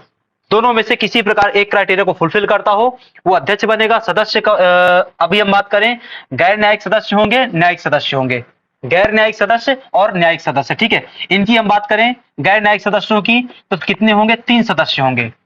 एक सदस्य बहुत ज्यादा महत्वपूर्ण है, महिला का होना। ये प्रावधान कहां से आता है, 2019 के संशोधन से आता है, जो आप पीछे चर्चा कर रहे थे ना। 2 बार संशोधन हुआ, एक बार 6 में, एक बार 19 में। तो ये जो 19 में संशोधन हुआ ना, यहां से जोड़ा गया था क्या, ये महिला वाला प्रावधान, यहां से जोड़ा गया था क्या, अध्यक्ष की योग्यता वाला प्रावधान, ठीक है। वो 2019 मैंने बताया 2019 में क्वेश्चन आया था, मेरा गलत हुआ, 3 क्वेश्चन है ना। क्वेश्चन दरअसल ऐसे ही आया था। क्वेश्चन में समस्या क्या हो गई थी कि संशोधन हो गया है इस अधिनियम में, ये बात एमपीपीएससी को नहीं पता चली थी, पेपर बनाने वाले को। और उसने क्वेश्चन कैसा बनाया, संशोधन की पूर्व स्थिति के अनुसार पेपर बनाया। अब उसको बात क्यों नहीं पता चली, क्योंकि उसकी किताब अपडेट नहीं हुई थी। अब वो खबरें पढ़ता नहीं मार्केट में, ठीक है। इसीलिए क्या है, राकेश सर एक बात बोले थे, वो बात हमेशा लागू होनी चाहिए। पेपर बनाने के लिए कम से कम योग्यता 10वीं पास होनी चाहिए एमपीपीएससी का। एमपीपीएससी का पेपर बनाने के लिए 10वीं पास योग्यता होनी चाहिए। हर साल 4 क्वेश्चन गलत कर देते हो यार, खुद बना के खुद ही कैंसिल कर देते हो। कम से कम इतनी योग्यता तो हो, का 4 गलत ना हो, एक ही गलत हो। हम भी पेपर बनाते हैं यहाँ पे, नहीं एक भी गलत नहीं निकलता, टाइपिंग मिस्टेक निकलती है, तुम्हारे पूरा क्वेश्चन ही गलत हो जाता है। टाइपिंग मिस्टेक जरूर नहीं होती तुम्हारे इधर पे, इसका मतलब कर्मचारी अच्छे हैं, ठीक है। तो न्यायिक सदस्य की बात कर रहे थे, टोटल क्या होता है, 5 सदस्य होते हैं। 5 सदस्यों में से क्या होता है भाई, 3 गैर न्यायिक सदस्य होंगे, 2 क्या होते हैं, न्यायिक सदस्य होते हैं। 3 जो गैर न्यायिक सदस्य होंगे, उनमें से एक महिला का होना क्या है, अनिवार्य है, पहली बात। दूसरी बात, 2 न्यायिक सदस्य होंगे। ये सदस्य कितने थे, 5 थे। वो जो 7 है ना, वो अन्य सदस्य होते हैं, पदेन सदस्य, उसकी चर्चा हम करेंगे। ये जो गैर न्यायिक सदस्य हैं, उसमें 3 हुए, एक महिला। जो न्यायिक सदस्य है, उसमें पहला सदस्य और दूसरा सदस्य, दोनों के लिए अलग अलग योग्यता है। जो पहला सदस्य है वो सुप्रीम कोर्ट का सेवानिवृत्त या पदस्थ। ये बहुत महत्वपूर्ण लाइन है, इसको अच्छे से याद रखना। यहां पे क्या लिखा हुआ था, सेवानिवृत्त, यहां पे क्या लिखा हुआ था, सेवानिवृत्त। किसके लिए, अध्यक्ष के लिए। लेकिन सदस्य में पदस्थ भी चल जाएगा भाई, सदस्य में पदस्थ भी चल जाएगा। एक कहां का होना चाहिए, सुप्रीम कोर्ट का सेवानिवृत्त या पदस्थ हो, दूसरा कहां का हो, हाई कोर्ट का सेवानिवृत्त या पदस्थ होना चाहिए। एक बात हो गई, ठीक है। ये कितने हो गए सदस्य, 5 सदस्य हो गए। बचे कितने हमारे, 7 सदस्य। तो भाई पदेन सदस्य कहलाते हैं वो जो बचे 7 सदस्य हैं, वो क्या होते हैं, पदेन सदस्य होते हैं। ये लोग काम क्या करते हैं, तो जब भी उनके डिपार्टमेंट से संबंधित कोई मामला आएगा, तो वो लोग क्या करेंगे, उसकी बैठक में आके शामिल हो जाएंगे, और उसके बाद उनकी क्या हो जाती है, छुट्टी हो जाती है। जैसे उदाहरण के लिए समझो कि मानवाधिकारों का उल्लंघन हुआ, और मानवाधिकारों का जो उल्लंघन हुआ है, वो व्यक्ति एससी वर्ग से बिलोंग करता है। तो एनसीएससी का जो अध्यक्ष होगा, national commission for schedule caste का जो अध्यक्ष होगा, वो उसकी बैठक में उस दिन आ जाएगा। मानवाधिकारों का उल्लंघन हुआ, किसी बच्चे से संबंधित मामला था, तो एनसीपीसीआर का जो अध्यक्ष होगा कानून वो यहां पे आके बैठेगा। बात स्पष्ट हो गई। तो पदेन सदस्य कितने होते हैं, यहाँ पे 7 होते हैं। 7 आयोग हैं, कौन कौन से आयोग हो जाते हैं, national commission for schedule caste, इसके अलावा क्या हो जाता है, एनसीपीसीआर हो जाता है, national commission for protection of child rights. इसके अलावा क्या हो जाता है, national commission for schedule tribes, national commission for backward classes, पिछड़ा वर्ग आयोग। इसके अलावा अल्पसंख्यक आयोग, माइनॉरिटी कमीशन। इसके अलावा राष्ट्रीय महिला आयोग, एनसीडब्ल्यू। और आखिरी में क्या जाता है, राष्ट्रीय दिव्यांग आयुक्त। टोटल कितने, 7। कौन कौन से, सबसे पहले ऐसे सामान से याद कर लो, एससी एसटी ओबीसी महिला, 4 ये हो गए। माइनॉरिटी बाल बच्चे, और आखिरी में क्या बच गया, अल्पसंख्यक। ठीक है, टोटल कितने, 7 लोग। ये क्या होता है भाई, आपका पदेन सदस्य होते हैं। इसका जो महासचिव होता है, वो आयोग के सीईओ के तौर पे काम करता है। आयोग का जो महासचिव होगा, वो आयोग के सीईओ के तौर पे, मुख्य कार्यपालन अधिकारी के तौर पे भी क्या करता है, वो के दायित्वों का भी क्या करता है, निर्वहन करता है। ठीक है, इस बात को भी थोड़ा सा ध्यान रखना है। ये पूरी बातें कहां हो रही थी, धारा 3 में। आपने क्या किया, अपॉइंटमेंट किया, आपने क्या किया, संरचना बता दी, आपने क्या कर दिया, पूरे सदस्यों की भी बात कर ली। लेकिन ये लोग आएंगे कहां से, वो आएंगे कैसे, आप धारा 4 से। उसके लिए क्या किया जाएगा, नियुक्ति की बात की जाएगी। कौन नियुक्ति करेगा, राष्ट्रपति करेगा। कैसे नियुक्ति करेगा, एक चयन समिति की सिफारिश पर करेगा। वो चयन समिति क्या होगी, ये दी हुई है। चयन समिति का अध्यक्ष कौन होगा, प्रधानमंत्री, और उसमें बाकी कौन होंगे, सदस्य होंगे। कौन कौन सदस्य होगा, लोकसभा का अध्यक्ष, भारत सरकार का गृह मंत्रालय का मंत्री, मतलब जैसे मोटा मोटा बात कर ले भाई, इधर पे कौन बैठ जाएगा, लोकसभा का अध्यक्ष कौन है आजकल, ओम बिरला, ठीक है, कोटा से सांसद हैं ओम बिरला। भारत सरकार के गृह मंत्रालय के मंत्री कौन है आजकल, अमित शाह जी हैं, है ना। इसके अलावा लोकसभा में विपक्ष का नेता अधीर रंजन चौधरी हैं शायद तक, है ना। राज्यसभा में विपक्ष का नेता खड़गे हैं शायद तक। और राज्यसभा का उपसभापति कौन है, राज्यसभा का उपसभापति अभी याद नहीं आ रहा, ठीक है, बिहार से हैं, जेडीयू से हैं, सब कुछ याद आ जाएगा, बस नाम याद नहीं आएगा अभी, है ना। हाँ नहीं, बिहार से हैं, जेडीयू से हैं, सब कुछ याद आएगा, बस नाम याद नहीं आएगा अभी, है ना। चलो ठीक है, तो हम बात कर रहे थे यहाँ पे इस समिति की बात कर रहे थे, चयन समिति की। तो चयन समिति क्या होती है, किस प्रकार की बॉडी होती है, 1+5 की बॉडी होती है। कितनी, 1+5 की, है ना। एक कौन होता है, प्रधानमंत्री, बाकी 5 सदस्य होते हैं। बाकी 5 सदस्यों में कौन भाई, लोक एक गृह मंत्री हो गया, दूसरा कौन हो गया, लोकसभा का अध्यक्ष और विपक्ष का नेता, राज्यसभा का उपसभापति और विपक्ष का नेता, टोटल 5 लोग, ठीक है। ये चयन समिति जिस नाम को रिकमेंड करती है उस नाम को राष्ट्रपति द्वारा क्या कर दिया जाता है, अपॉइंट कर दिया जाता है। ये नाम वर्तमान में कौन है, अरुण मिश्रा, ठीक है।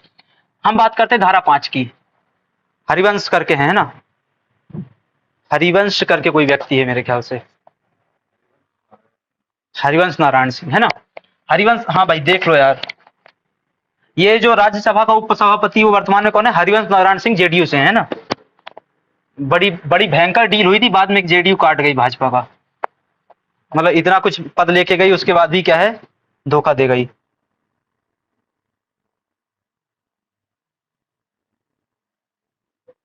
और जो समर्थक नहीं है उनके लिए, किस चीज के समर्थक नहीं भाई, अच्छा कांग्रेस भाजपा के समर्थक, अरे ऐसी बात नहीं यार, ऐसे दिल पे मत लिया करो, है ना।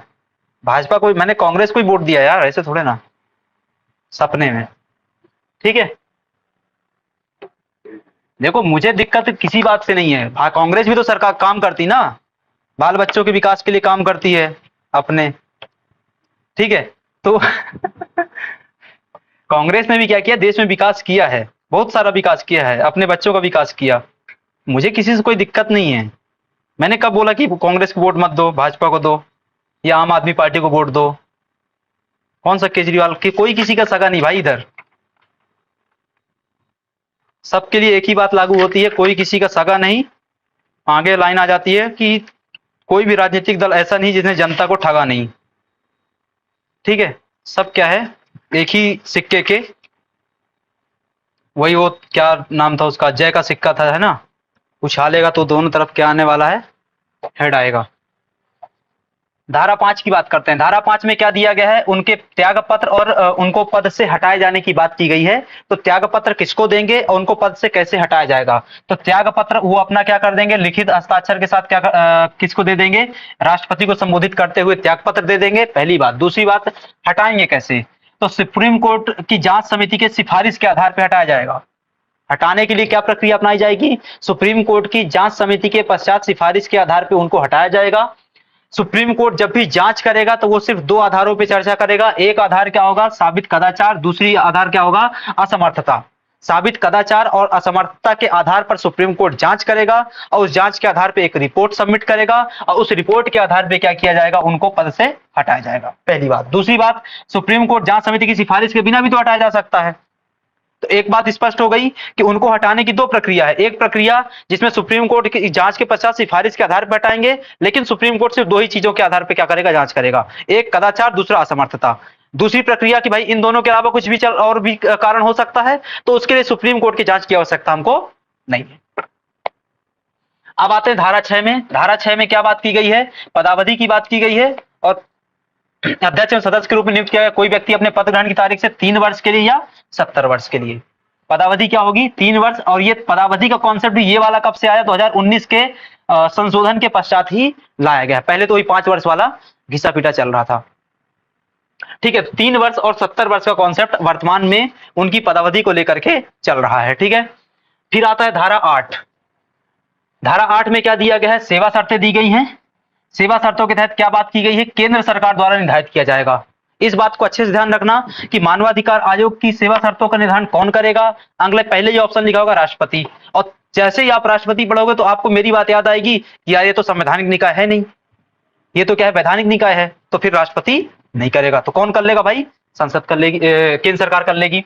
अध्यक्ष और किसी सदस्य के वेतन भत्तों तथा सेवा शर्तों के अन्य निबंधों और शर्तों में उसकी नियुक्ति के पश्चात उसके लिए कभी भी किसी भी पद में बैठे हुए व्यक्ति के सेवा शर्तों में कोई कभी भी निगेटिव चेंज नहीं लाया जाएगा। जस्ट लाइक कॉन्स्टिट्यूशन, संविधान में कोई नकारात्मक परिवर्तन नहीं किया जा सकता मूल अधिकार और बेसिक स्ट्रक्चर में, वैसे ही यहाँ पे भी बात लागू होती है। कुछ महत्वपूर्ण बिंदु, राष्ट्रीय मानवाधिकार आयोग में किसी भी रिक्ति के कारण आयोग के कार्य और कार्यवाही अवधि मान्य होगी। 50 बार आपने लाइन अलग अलग जगह पढ़ी होगी कि भाई टोटल 5 सदस्य हैं, एक अध्यक्ष है, कल को एक सदस्य को क्या है, छुट्टी चाहिए थी, कहीं घूमने जाना था पत्नी के साथ, नहीं आया, तो जो भी निर्णय लिया गया बाकी 1+4 के द्वारा, तो क्या हम उसको निर्णय को अवधि मान्य मानेंगे? बिल्कुल नहीं भाई, तुम नहीं आए तुम्हारी समस्या, हमने निर्णय ले लिया, ठीक है। जो भी निर्णय लिया गया है वो सब क्या है, विधिमान्य माना जाएगा। और ये बात कहां लिखी गई है, इसी अधिनियम की धारा 9 में। आती है अगली धारा 10। धारा 10 में क्या दिया गया, प्रक्रिया का आयोग द्वारा विनियमन। इस लाइन का मतलब क्या होता है कि आयोग कैसे काम करेगा, क्या प्रक्रिया के तहत काम करेगा, कहां बैठेगा, कब मिलेंगे, कैसे चर्चा होगी, इन सब को लेकर के जो भी नियम बनाने का अधिकार है वो किसके पास है, आयोग के पास है। उसको लेकर के किसी भी प्रकार का कोई हस्तक्षेप कोई और नहीं कर सकता है, ठीक है। तो धारा 10 में क्या लिखा हुआ है, प्रक्रिया का आयोग द्वारा विनियमन, मतलब रेगुलेशन अपनी प्रक्रिया का कौन करेगा, स्वयं आयोग कर लेगा, ठीक है। आखिरी में आता है, सॉरी अगला आता है 11। 11 में क्या दिया गया है, आयोग के अधिकारी और कर्मचारी। भाई आपने क्या पढ़ा पीछे, 1+5+7 की संख्या पढ़ ली, क्या इतने ही लोग चाहिए होते हैं किसी एक बॉडी को रेगुलेट करने के लिए?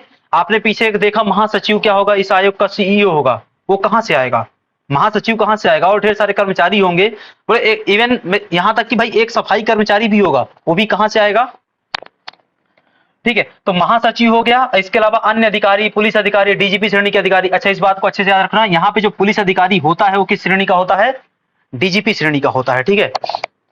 मतलब डीजीपी कौन होता है, डीजीपी कौन होता है, अरे सामान्य तौर पर तो फुल फॉर्म हो गया, पुलिस विभाग का सर्वोच्च अधिकारी, पुलिस विभाग का क्या होता है, मुखिया होता है, उस रैंक का अधिकारी चाहिए होता है इनको काय के लिए, जांच करवाने के लिए, ठीक है। ऐसा कुछ होता नहीं है, देखो ये सब सैद्धांतिक बातें होती हैं, है ना। इसके बाद अगला आता है आपका आयोग के तहत धारा 12। धारा 12 में क्या बात की गई है, आयोग के कार्यों की बात की गई है कि आयोग के कार्य क्या होंगे, आयोग की शक्तियां क्या होंगी, ठीक है। तो आयोग के कार्यों के तहत क्या क्या बातें आ जाती हैं भाई, मानव अधिकारों को किसी लोक सेवक द्वारा अतिक्रमण या दुष्प्रेरण किए जाने के संबंध में जांच कर लेना। इसको सामान्य तौर पर ऐसा समझ लो कि जब भी कहीं भी क्या होगा, मानव अधिकारों का उल्लंघन होगा, ये लोग जांच करने पहुंच जाएंगे, पहली बात। दूसरी बात कि आपने शिकायत करी तो जांच करने आए। कई बार क्या हो सकता है, सुओ मोटो रूप से भी क्या कर सकते हैं, इनको लग सकता है, जैसे उदाहरण के लिए कि इनको लगा कि ये एक पर्टिकुलर जेल है, समझो कि भोपाल केंद्रीय सेंट्रल जेल की बात कर लें, इनको लगा कि भोपाल सेंट्रल जेल में कैदियों के मानवाधिकारों का लगातार उल्लंघन हो रहा था, तो ये क्या करेंगे, सुओ मोटो एक्शन लेंगे, मतलब स्व प्रेरणा से क्या करेंगे, एक्शन लेंगे। उसके लिए किसी प्रकार के शिकायत की आवश्यकता नहीं होती है। तो जांच अगेन की जांच दो तरीके से करते हैं, कोई शिकायत कर दे, दूसरा इनको लग जाए, आभास हो जाए कि यहाँ पे कुछ समस्या चल रही है, तो भी क्या कर सकते हैं। तो आपको सिर्फ महत्वपूर्ण क्या है, धारा 12 के तहत कार्य दिए गए, इस बात को थोड़ा सा याद रखने की आवश्यकता है। और अगली महत्वपूर्ण बात जो याद रखने की आवश्यकता है वो क्या है कि ये 1 वर्ष से पुराने, ठीक है, तो उल्लंघन किए जाने की तारीख से 1 वर्ष की समाप्ति के बाद किसी मामले की जांच करने का अधिकार नहीं है। मतलब 1 वर्ष से पुराने मामले नहीं सुने गए। यदि क्या हुआ, आज क्या हुआ, आपके मानवाधिकार का उल्लंघन हुआ, यदि आज आपके मानवाधिकार का उल्लंघन हुआ और आप चाहते हैं कि इसकी शिकायत 2025 में क्या करेंगे, आप आयोग को करेंगे, संभव नहीं है। क्यों? क्योंकि आयोग के शक्ति में साफ साफ लिखा हुआ है कि 1 साल से पुराना मामला हो सुनवाई नहीं करेगा, ठीक है। उल्लंघन करने वालों को दंडित करने की शक्ति नहीं होती है। यदि दंडित करने की शक्ति दे दी तो ये क्या बन जाएगा, न्यायालय बन जाएगा। ये दंडित करने की हमने शक्ति दे दी तो क्या बन जाएगा, पूर्ण न्यायालय बन जाएगा। इसलिए इनके पास दंडित करने की शक्ति नहीं होती है। ये जो दंडित करने की शक्ति आती है ना, वो उस रूप में हम उसको क्या कहेंगे, फौजदारी न्यायालय। जबकि इनके पास क्या शक्ति होती है, सिविल न्यायालय की शक्ति होती है। इसलिए हम क्या है, ठीक है, ये आर्थिक सहायता सहित कोई राहत देने की शक्ति इनके पास होती है। तो इधर से पैसा लेके इधर क्या कर देते हैं वो लोग, ठीक है, ट्रांसफर कर देते हैं। इसमें यहाँ पे एक पॉइंट लिखा हुआ है कि सशस्त्र बलों के सदस्यों द्वारा मानवाधिकारों के उल्लंघन के संबंध में इसकी भूमिका, शक्तियां और अधिकार क्षेत्र सीमित हैं। सशस्त्र बलों के संबंध में सभी के अधिकार क्षेत्र सीमित हैं। क्यों ऐसा है, क्योंकि उनके लिए अलग से कानून बना हुआ है, कौन सा, अप्सपा, और अप्सपा के कानून के तहत वो लोग अपना डीलिंग अलग से अपने स्तर पे करते रहते हैं, ठीक है। तो उसमें इन सब लोगों का क्या है, हस्तक्षेप नहीं होता है। मतलब कल को क्या बोलते हैं भाई, आर्मी डील कर रही है नॉर्थ ईस्ट में इंसर्जेंसी को कंट्रोल करने के लिए, जम्मू कश्मीर में इंसर्जेंसी को कंट्रोल करने के लिए, आजकल तो पंजाब भी उड़ रहा है ना, तो उसको कंट्रोल करने के लिए अब आर्मी गई और ये लोग बोलने जाए यार तुम खालिस्तानी को क्यों मार रहे हो, मानवाधिकार का उल्लंघन हो रहा है, तो आर्मी वाला पहले क्या काम करेगा, इसको मारेगा, है ना। तो ये क्या है, इनके अधिकार सीमित हैं, इसी कारण सीमित रखे गए ताकि ये क्या है, टांग ना अड़ाएं काम करने में। अब आती है धारा 13, आयोग की जांच संबंधी शक्ति। हम पीछे चर्चा कर रहे थे कि इसके पास क्या है, सिविल अधिकार है, सिविल कोर्ट की क्या होती हैं, शक्तियां होती हैं। तो जो सिविल कोर्ट की शक्तियां कहां से निकल करके आती हैं, सीपीसी 1908 से क्या है वो शक्तियां निकल करके आती हैं, जिसको हम क्या है, दीवानी न्यायालय या सिविल न्यायालय की शक्ति के रूप में जानते हैं। इसकी प्रत्येक कार्रवाई न्यायिक कार्रवाई कहलाती है। उस न्यायिक कार्रवाई के तहत क्या क्या काम कर सकते हैं, साक्ष्य को बुलाना, दस्तावेज एकत्रित करना, साक्ष्य ग्रहण करना, ये सब कुछ काम नहीं होते हैं, ठीक है। जो फर्जी काम होते हैं वो गया है सिविल न्यायालय के पास दे दिए जाते हैं, उनको आपको याद करने की आवश्यकता नहीं है, ठीक है। अब आता है धारा 14। धारा 14 में बहुत महत्वपूर्ण बात क्या आती है कि अन्वेषण या जांच के संबंध में, ठीक है। तो आयोग जांच से संबंधित कोई अन्वेषण करने के प्रयोजन के लिए यथाशक्ति यथास्थित केंद्र सरकार या किसी राज्य सरकार की सहमति से केंद्रीय सरकार या उस राज्य सरकार के किसी अधिकारी या अन्वेषण अभिकरण की सेवाओं का उपयोग करेगा। इस लाइन का एक मतलब मैं बता देता हूं आपका, इसका मतलब होता है कि आयोग के पास अपना कोई जांच दल नहीं है। इस लाइन का एक मतलब क्या है कि आयोग के पास अपना कोई जांच दल नहीं है भाई। तो जब आयोग के पास अपना जांच दल नहीं है तो उनको क्या करना पड़ेगा, दूसरों पर डिपेंडेंट होना पड़ेगा। और वो दूसरा कौन होगा, तो यदि मामला केंद्र का है तो केंद्रीय पुलिस बल लेकर के वो आगे बढ़ेगा। यदि मामला राज्य के अंतर्गत मानवाधिकार के उल्लंघन का है तो राज्य का जो भी पुलिस बल होगा उसकी सहायता लेकर के अन्वेषण करेगा, जांच करेगा, है ना। अन्वेषण मतलब जांच। इसके बाद आता है धारा 19। धारा 19 में क्या बात की गई है, तो इस अधिनियम में किसी बात के होते हुए भी आयोग सशस्त्र बलों के सदस्यों द्वारा मानव अधिकारों के अतिक्रमण की शिकायतों के बारे में कोई कार्रवाई करते समय निम्नलिखित प्रक्रिया अपनाएगा, अर्थात आयोग स्व प्रेरणा से या किसी अर्जी की प्राप्ति पर। यही तो बात मैं कर रहा था ना भाई, आयोग क्या करेगा, या तो शिकायत आने पर जांच करेगा या फिर स्वप्रेरणा से जांच करेगा, डिपेंड करता है कि मामला बात किस प्रकार की चल रही है, ठीक है। ये बात कहां लिखी गई है, 19 में लिखी गई है। फिर आता है बहुत महत्वपूर्ण आर्टिकल धारा 20। धारा 20 में क्या बात की गई है, रिपोर्ट्स की बात की गई है। रिपोर्ट्स आयोग की वार्षिक या फिर विशेष रिपोर्ट, ठीक है। तो केंद्रीय स्तर पर केंद्र सरकार को सौंपेगा, राज्य स्तर पर अपनी जो वार्षिक रिपोर्ट है वो राज्य सरकार को सौंपेगा। वो फिर कहां चली जाएगी रिपोर्ट, रिस्पेक्टिव जो भी लेजिस्लेटिव बॉडी है उसमें चली जाएगी, संसद में या फिर राज्य विधानमंडल में। महत्वपूर्ण बात क्या है, रिपोर्ट किसको सौंपेगा, महत्वपूर्ण बात ये नहीं रिपोर्ट कहां जाएगी, ठीक है। अगला आता है धारा 32। धारा 32 में एक शब्द बस याद रखना है, अनुदान, ग्रांट्स, पैसा। भाई पैसा आ गया तो पैसे की जांच होगी, तो पैसे की जांच कहां होगी, 34 में ऑडिट, लेखा परीक्षा। भाई आपने पैसा कहां खर्च किया, कितना खर्च किया, कैसे खर्च किया, जो भी बातें वो सब कहां से निकल करके आएंगी, आपका लेखा परीक्षा से, ठीक है। इसके बाद आता है 36, वो क्या है, आयोग की अधिकारिता, किन विषयों पे जांच करना। वो जो 1 वर्ष की बात आती है वो कहां से निकल करके आती है, 36 से निकल करके आती है। भाई 1 वर्ष से पुराने मामलों की जांच नहीं की जाएगी, ये बात कहां लिखी गई है, अधिनियम की धारा 36 में लिखी गई है। इसको थोड़ा सा आपको ध्यान रखना पड़ेगा, ठीक है। इसके बाद आता है आपका पहला एनएचआरसी। पहला एनएचआरसी आपको अच्छे से पता है कि भाई 12 अक्टूबर 1993 को उसको क्या कर दिया गया, गठित कर दिया गया। उस समय प्रधानमंत्री कौन थे, पीवी नरसिम्हा राव। राष्ट्रपति कौन थे, शंकर दयाल शर्मा। शंकर दयाल शर्मा का संबंध मध्य प्रदेश के किस जिले से है। अध्यक्ष कौन थे, रंगनाथ मिश्रा। पहले आयोग के अध्यक्ष कौन थे, रंगनाथ मिश्रा। वर्तमान आयोग के अध्यक्ष कौन है,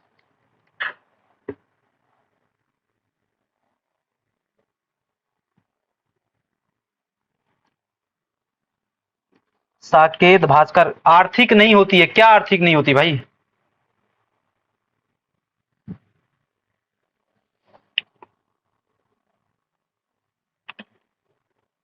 आप आर्थिक सहायता की बात कर रहे हो क्या? खैर, आएगा कमेंट तब देखते हैं, ठीक है। तो 12 अक्टूबर 1993 को पहली बार गठित किया गया था। शंकर दयाल शर्मा उस समय राष्ट्रपति थे, पीवी नरसिम्हा राव पहले उस समय प्रधानमंत्री थे, रंगनाथ मिश्रा उस आयोग के पहले अध्यक्ष बनाए जाते हैं। और उस आयोग के 3 सदस्य होते हैं, एक सुश्री फातिमा बीबी, पहले भी नाम सुना होगा आपने, बीएस मलिमथ, और तीसरे व्यक्ति आते हैं वीरेंद्र दयाल। ठीक है, 3 व्यक्ति निकल करके आएंगे, कौन कौन उसमें आएगा? सुश्री फातिमा बीबी, बीएस मलिमथ और वीरेंद्र दयाल। ठीक है, सुश्री फातिमा बीबी उसकी क्या थी? सदस्य थी।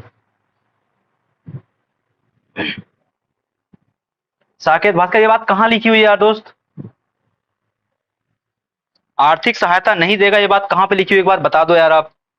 ठीक है, चेक कर लेंगे, मैं भी चेक कर लूंगा। मैंने अभी जो लिख करके रखा हुआ है वो सही है, बट एक बार चेक कर लेंगे, है ना। आप बता दो रेफरेंस कहां से बता रहे हो, उसके अनुसार मैं क्लास के बाद चेक कर लूंगा, तब उसको कल करेक्ट करवा दूंगा, है ना। बट अभी के लिए आर्थिक सहायता सही है। एनएचआरसी के अध्यक्षों की एक सूची दी हुई है, इसमें हमारे लिए 2-3 महत्वपूर्ण है। एक सबसे पहले कि पहला कौन था? रंगनाथ मिश्रा। जेएस वर्मा हमारे लिए बहुत महत्वपूर्ण है, क्योंकि ये मध्य प्रदेश से बिलोंग करते थे। ठीक है, हमारे लिए शिवराज पाटिल महत्वपूर्ण है, क्योंकि ये पहले कार्यवाहक अध्यक्ष थे। शिवराज पाटिल देश के गृह मंत्री भी बनते हैं आगे चल करके।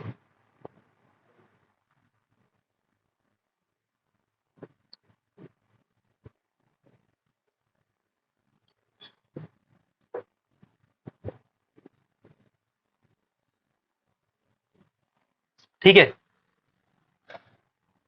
शिवराज पाटिल पहले कार्यवाहक अध्यक्ष थे, इसको थोड़ा सा याद रखना है। और वर्तमान में कौन है? जस्टिस अरुण कुमार मिश्रा। जस्टिस अरुण कुमार मिश्रा वर्तमान में इसके अध्यक्ष हैं। ठीक है, ये यहाँ पे एक नाम दिया हुआ है एच एल दत्तू। इन एच एल दत्तू साहब ने 16 से 21 तक क्या थे? उसके अध्यक्ष थे। इनने इस आयोग को क्या नाम दिया था? दंतविहीन बाघ, दंतहीन बाघ की संज्ञा दी थी। बोले आपने आयोग तो बना दिया, शक्ति दी नहीं। आपने आयोग तो बना दिया पर शक्ति आपने दी नहीं, इसलिए क्या हो गया? दंतहीन बाघ हो गया। ठीक है, बोले इंसान देख के बाघ को डर तो जाएगा, लेकिन बाघ काट नहीं पाएगा। उसको पानी वाला सांप बोल देना था, है ना। पानी वाला सांप काटता तो कुछ दिक्कत नहीं होती है ना। वर्तमान संरचना क्या है? वर्तमान संरचना में अध्यक्ष अरुण कुमार मिश्रा हैं, 5 सदस्य होते हैं परमानेंट। उन 5 पूर्णकालिक सदस्यों में से एक पद खाली है, बाकी 4 कौन लोग हैं? तो एक महिला होना चाहिए था, 3 गैर न्यायिक सदस्य थे, 2 न्यायिक सदस्य थे। 3 गैर न्यायिक सदस्यों में एक महिला होनी चाहिए थी, वो महिला कौन है? ज्योति कालरा। इसके अलावा कौन सदस्य हैं? ध्यानेश्वर मनोहर मूले, महेश कुमार मित्तल, राजीव जैन। एक पद फिलहाल के लिए खाली है। 7 पदेन सदस्य कौन हैं? तो रिस्पेक्टिव जितने भी आयोग हैं उनके जो भी अध्यक्ष रहेंगे वो सब इसके क्या हो जाएंगे? पदेन सदस्य। तो इकबाल सिंह लालपुरा अल्पसंख्यक आयोग के अध्यक्ष हैं। इसके अलावा महिला आयोग की अध्यक्षा सेकेंड टर्म चल रहा है रेखा शर्मा का, वो हो गई। ये इनका दूसरा कार्यकाल चल रहा है महिला आयोग की अध्यक्षा के रूप में। ठीक है, विजय सांपला एससी आयोग के हैं, और हर्ष चौहान एसटी आयोग के हैं, हंसराज अहीर, हंसराज गंगाराम अहीर ओबीसी आयोग के हैं। इसके बाद आता है कमलेश कुमार पांडे, ये विकलांगों के आयुक्त हैं। और आखिरी में आता है प्रियांक कानूनगो। प्रियांक कानूनगो का सेकेंड टर्म चल रहा है एनसीपीसीआर के चेयरमैन के रूप में, बाल अधिकार संरक्षण आयोग के रूप में। ये क्या है? इसकी वर्तमान संरचना है। ठीक है, 1+4 मतलब होता 5 है, बट अभी 4 रखो, और दूसरा ये पूरे 7 के साथ आपको यहाँ पे देखने को मिल जाएंगे। कुछ महत्वपूर्ण बातें, ये बात हमने देख ली थी, ये बात देख ली थी, ये बात देख ली थी, ये बात भी देख ली थी। ठीक है, राष्ट्रीय मानवाधिकार आयोग को सोली सोरभ जी बहुत फेमस हमारे देश में वकील हुए हैं। उनने कहा था भारत को चिढ़ाने वाला भ्रम है ये। क्या है? भारत को चिढ़ाने वाला भ्रम है। ठीक है, तो एच एल दत्तू, सोली सोरभ जी, सबके मतानुसार एक बात तो तय हो जाती है, बिना मतलब में आयोग बना हुआ है। ठीक है, सबके मतानुसार एक बात तय है कि यह आयोग बिना मतलब में बना हुआ है। ठीक है, ये अन्य महत्वपूर्ण तथ्यों में 2 से 3 पॉइंट आपको याद रखने हैं। मानवाधिकार परिषद 2006 को संयुक्त राष्ट्र महासभा के प्रस्ताव द्वारा बनाया गया था, इसको भी थोड़ा सा ध्यान रखना है। यूएनएचआरसी की बात कर रहे थे, तो वो 2006 में आएगा। JS वर्मा, ठीक है। अब आते हैं राज्य मानवाधिकार। ये राज्य मानवाधिकार आयोग का लोगो है भाई, है ना, काफी अच्छा बनाया है इनने, ऐसा लोगो कैनवा में बनता है ना।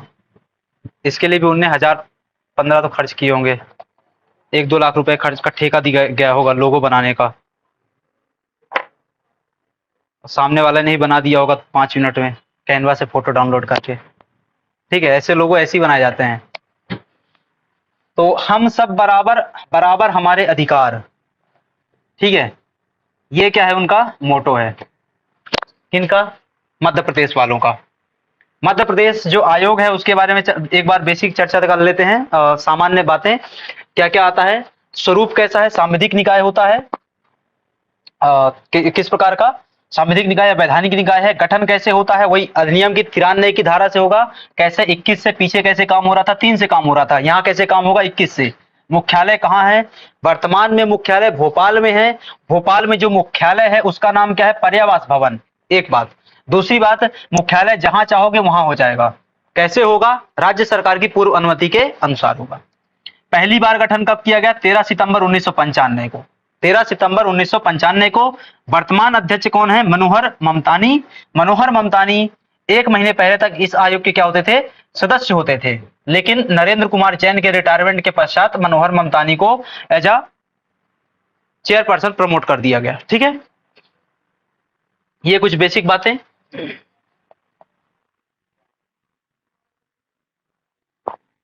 अब आता है कि भाई इसमें अध्यक्ष को लेकर के क्या है, कौन होगा अध्यक्ष, तो हाई कोर्ट के सेवानिवृत्त मुख्य न्यायाधीश या अन्य न्यायाधीश होना चाहिए। हाई कोर्ट के सेवानिवृत्त मुख्य न्यायाधीश या अन्य न्यायाधीश। अब कई बार इसमें एक समस्या आती है, कहाँ का हाई कोर्ट, बोले एमपी का ही हाई कोर्ट हो क्या, ठीक है, ये भी एक प्रश्न आ सकता है कल को, मतलब आपको नहीं पता, अलग से नहीं बताया गया, अब ऑप्शन डाल दिया गया मध्य प्रदेश उसी राज्य का हाई कोर्ट होना चाहिए, नहीं भाई, है ना। तो राज्य किसी भी राज्य के हाई कोर्ट का क्या हो सकता है, वो चीफ जस्टिस या फिर जस्टिस हो सकता है, ठीक है। वर्तमान में इसके अलावा गैर न्यायिक सदस्य की बात करें तो मानवाधिकारों का, देखो ये एक अच्छी बात होती है, गैर न्यायिक सदस्य का मतलब क्या होता है, गैर न्यायिक सदस्य के लिए कोई योग्यता नहीं होती है। क्या योग्यता होती है, मानव अधिकारों का ज्ञाता हो, महिला आयोग में लिखा होगा महिला अधिकारों का ज्ञाता हो, बच्चों के अधिकारों का ज्ञाता हो, इसका मतलब नल्ला हो, ठीक है। पॉलिटिशियन हो, कहीं चुनाव नहीं जीता, क्या कर देंगे उसको, जो पॉलिटिशियन कहीं चुनाव नहीं जीतता वो कहां मिलेगा आपको, यहां पे मिलेगा, आयोग में मिलेगा, एमपीपीएससी में। कहीं चुनाव नहीं जीता, कहां मिलेगा वो, एमपीपीएससी में मिलेगा।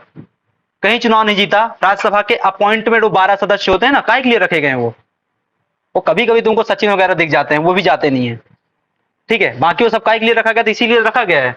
अब नहीं चुनाव जीत रहा यार, क्या कर लें अब, है ना। जैसे मनमोहन सिंह की बात कर लो, जीवन में चुनाव नहीं जीत पाया आदमी, प्रधानमंत्री बनना था, क्या करते अब, तो लो भाई राज्यसभा से जाएंगे, ठीक है। तो न्यायिक सदस्य, न्यायिक सदस्य कहां से आएगा भाई, पदस्थ या रिटायर्ड, है ना, इसको ऐसा कर लेना, पदस्थ या रिटायर्ड हाई कोर्ट जज या जिला न्यायाधीश। जिला न्यायाधीश रहा हो तो भाई कितने साल का अनुभव हो, 7 साल का अनुभव हो। 3 बातें, या तो क्या हो, पदस्थ जज हो या फिर रिटायर्ड जज हो, कहां का, हाई कोर्ट का, एक बात। दूसरी बात, जिला न्यायाधीश रहा हो, तो जिला न्यायाधीश के तौर पर उसको कितने वर्ष का अनुभव होना चाहिए, 7 साल का अनुभव होना चाहिए। इस प्रकार का कोई व्यक्ति है तो हम उसको क्या बना देंगे, न्यायिक सदस्य बना देंगे। वहां पे पीछे आप क्या देख करके आए थे, पीछे आपने देखा था कि न्यायिक सदस्य 2 होंगे, एक कहां से आएगा, सुप्रीम कोर्ट के पदस्थ या रिटायर्ड जज के तौर पे आएगा, दूसरा हाई कोर्ट के पदस्थ या रिटायर्ड जज के तौर पे आएगा। 2 ही न्यायिक सदस्य है ना सेंट्रल वाले में। यहाँ वाले में क्या आ जाएगा भाई, न्यायिक सदस्य में सचिव, सीईओ, मुख्य कार्यकारी अधिकारी होगा। मुख्यालय कहां होगा, आपने पीछे देख लिया भाई, वर्तमान में पर्यावास भवन भोपाल में है। राज्य सरकार की पूर्व अनुमति के आधार पर आप कहीं भी उसको लेकर के घूम सकते हैं, जहां पे भी आपका मनाया, कल मनाया बड़ी झील में बीच में बैठ करके क्या करेंगे पार्टी, तो आयोग का कार्यालय बड़ी झील के बीच में होगा, ठीक है। वो किसकी मजार है वहां पे बीच में, किसी को पता है कि बड़ी झील भोपाल में, बड़े तालाब भोपाल में जो टापू बना हुआ है उसमें मजार किसकी है, समाधि किसकी है, मजार मत बोलो, समाधि किसकी है, ठीक है। ये मैंने फैक्ट शायद 2020 में कहीं पढ़ा था, मेरे को लगा था यार कि क्या क्या पढ़वा रहे हैं ठीक है, मतलब निकल लिया होगा यार कोई, ठीक है, शांति से रहने लेने दो उसको, याद करवा यार उसको, है ना। हम बात करते हैं कुछ अन्य महत्वपूर्ण तत्वों की, तो 2 या 2 से अधिक राज्यों के लिए एक संयुक्त एसएचआरसी का गठन हो सकता है। ठीक है, 2 या 2 से अधिक राज्य यदि क्या होते हैं कॉमन कंसेंसस पे आते हैं तो उनके लिए क्या कर दो, राज्य मानवाधिकार आयोग एवं संयुक्त मानवाधिकार आयोग के अध्यक्ष एवं सदस्यों की नियुक्ति धारा 22 में वर्णित समिति चयन समिति की सिफारिश पर की जाती है। जैसे उदाहरण के लिए हम बात कर लें कि आपने क्या देखा 3 के तहत नियुक्ति होगी, लेकिन प्रक्रिया कहां दी हुई है, चयन समिति के बारे में चर्चा कहां की गई थी, 4 में की गई थी, पीछे हमने सेंट्रल वाले के लिए देखा। ठीक है, वैसी बात यहाँ पे है, 21 में पूरी बात कर दी गई भाई संरचना आदि की, लेकिन नियुक्ति कैसे होगी, 22 में दी गई चयन समिति के आधार पर होगी, वही बात यहाँ पे लिखी हुई है। ठीक है, 2 या 2 से अधिक राज्य सरकार या राज्य आयोग के अध्यक्ष या सदस्य की सहमति से उन्हें अन्य राज्य आयोग के लिए भी नियुक्त किया जा सकता है, वही चयन समिति सभी के लिए काम कर लेगी। राज्य आयोग संविधान की 7वीं अनुसूची की सूची 2 एवं 3 में उल्लेखित विषय पर ही मानवाधिकारों के उल्लंघन की जांच करेगा। ये लाइन कभी याद मत करना, पूछो क्यों, भाई कॉमन सेंस है, राज्य के स्तर पर हो तो किस पे काम करोगे, सिर्फ राज्य सूची पर काम करोगे, केंद्र के स्तर पर हो तो किस पे काम करोगे, संघ सूची पे भी, राज्य सूची पे भी, समवर्ती सूची पे भी और अपशिष्ट सूची पे भी। ठीक है, तो इसको इन सब चीजों को याद करने की आवश्यकता नहीं होती है। ठीक है, अब राज्य आयोग के कार्य क्या होंगे भाई, तो जो मानवाधिकार आयोग के कार्य थे सेंट्रल वाले के, वही काम इसके भी होंगे। क्या क्या है भाई, जांच, मामलों की जांच कर लेना, न्यायिक मामलों में हस्तक्षेप करना, जेल का दौरा कर लेना, अनुसंधान करना। ठीक है, ये सब बातें आ जाती है उसके तहत। हम आते हैं धारा 22 पे। धारा 22 में क्या लिखा हुआ था, नियुक्ति। नियुक्ति कौन करेगा भाई, राज्यपाल। राज्यपाल कैसे करेगा, चयन समिति की सिफारिश पर करेगा। अब चयन समिति में कितने लोग होंगे, तो चयन समिति में तो क्या हो जाएगा भाई, एक क्या हो जाएगा आपका अध्यक्ष हो जाएगा और 4 क्या हो जाएंगे सदस्य। मध्य प्रदेश के संदर्भ में 4 सदस्य होंगे, लेकिन यदि किसी राज्य में विधान परिषद भी है तो वहां पे सदस्य कितने हो जाएंगे। ठीक है, टोटल की हम बात कर रहे हैं, 1+5 की बात कर रहे हैं या फिर 1+4 की बात कर लो। ठीक है, तो विधानसभा अध्यक्ष हो गया, तो विधानसभा अध्यक्ष तो वहां का विपक्ष का भी नेता ले लो भाई, और इसके अलावा किसको ले लो, गृह मंत्री को भी ले लो। यदि विधान परिषद है राज्य में, तो विधान परिषद है तो फिर किसको ले लो भाई, वहां का जो वो होगा सभापति होगा उसको भी ले लो, और साथ ही किसको ले लेना है, विपक्ष के नेता को। इस बात को अच्छे से ध्यान रखना, यहाँ पे सभापति होता है, वहां पे उपसभापति होता है। क्यों, क्योंकि वहां पे सभापति का मतलब उपराष्ट्रपति, और उपराष्ट्रपति इलेक्टेड पर्सन है नहीं, मतलब इस प्रकार से इलेक्टेड है नहीं नॉर्मली, इसलिए हम उसको नहीं लेते। ठीक है, ये क्या होता है आपका चयन समिति। चयन समिति में क्या हुआ भाई, मुख्यमंत्री प्लस 3 सदस्य, टोटल 4। यदि परिषद है तो मुख्यमंत्री प्लस टोटल 5, तो टोटल 6 लोग हो जाएंगे। ठीक है, ये हुआ। धारा 23 में वही त्याग पत्र हुआ, पद से हटाया जाना। त्याग पत्र किसको देंगे, राज्यपाल को। राज्यपाल को क्या कर देंगे आप, त्याग पत्र दे देंगे। हटाने का प्रावधान कैसा भाई, धारा 5 के अनुसार निष्कासन संबंधी बात की गई है। कैसे हटेगा, वही आपका पुराना सुप्रीम कोर्ट जांच समिति की सिफारिश पर राष्ट्रपति द्वारा हटाया जाएगा, और सुप्रीम कोर्ट जांच समिति की सिफारिश के बिना राष्ट्रपति द्वारा भी हटाया जाएगा। सुप्रीम कोर्ट की सिफारिश के आधार पे जांच कैसे होगी, वही कदाचार और असमर्थता के आधार पे, और कदाचार और असमर्थता के अतिरिक्त जो भी मुद्दे आएंगे वो सब क्या है, जांच के बिना चल रहे होंगे। 24 में क्या दिया गया, पदावधि, वही पुरानी आपका 3 और 70 की पदावधि होगी, और पुनर्नियुक्ति के भी क्या होंगे, पात्र होंगे। धारा 25 में क्या दिया गया है, आज सदस्य का अध्यक्ष के रूप में काम करना। सदस्य अध्यक्ष के रूप में कब काम करेगा, तो वो परिस्थितियां आपको ऑलरेडी साकेत भास्कर, हाँ हाँ बिल्कुल सही, 1+3 वो तो समझा तो दिया ना यार दोस्त। अरे कई बार क्या होता है, सुनो, ऐसे मेरे बातों को हर बार वो करने लग जाओगे, जांच करने लग जाओगे ना, समस्या तुम्हारे लिए खड़ी हो जाएगी, क्योंकि तुम्हारा ध्यान किस बात पे होगा कि ये कहाँ पे गलत बोल रहा है। ठीक है, पढ़ने पे ध्यान दो। देखो सिंपल सा, जो मैंने कहानी लिखी हुई थी, बोलने में कई बार क्या हो जाता है, फ्लो में समस्या हो जाती है ना।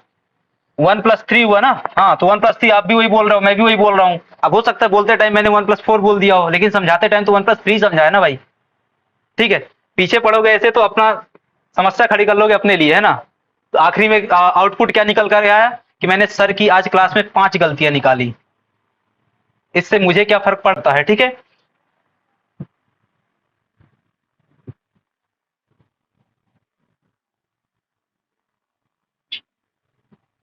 अभी ठीक है क्या बफरिंग वाला प्रॉब्लम।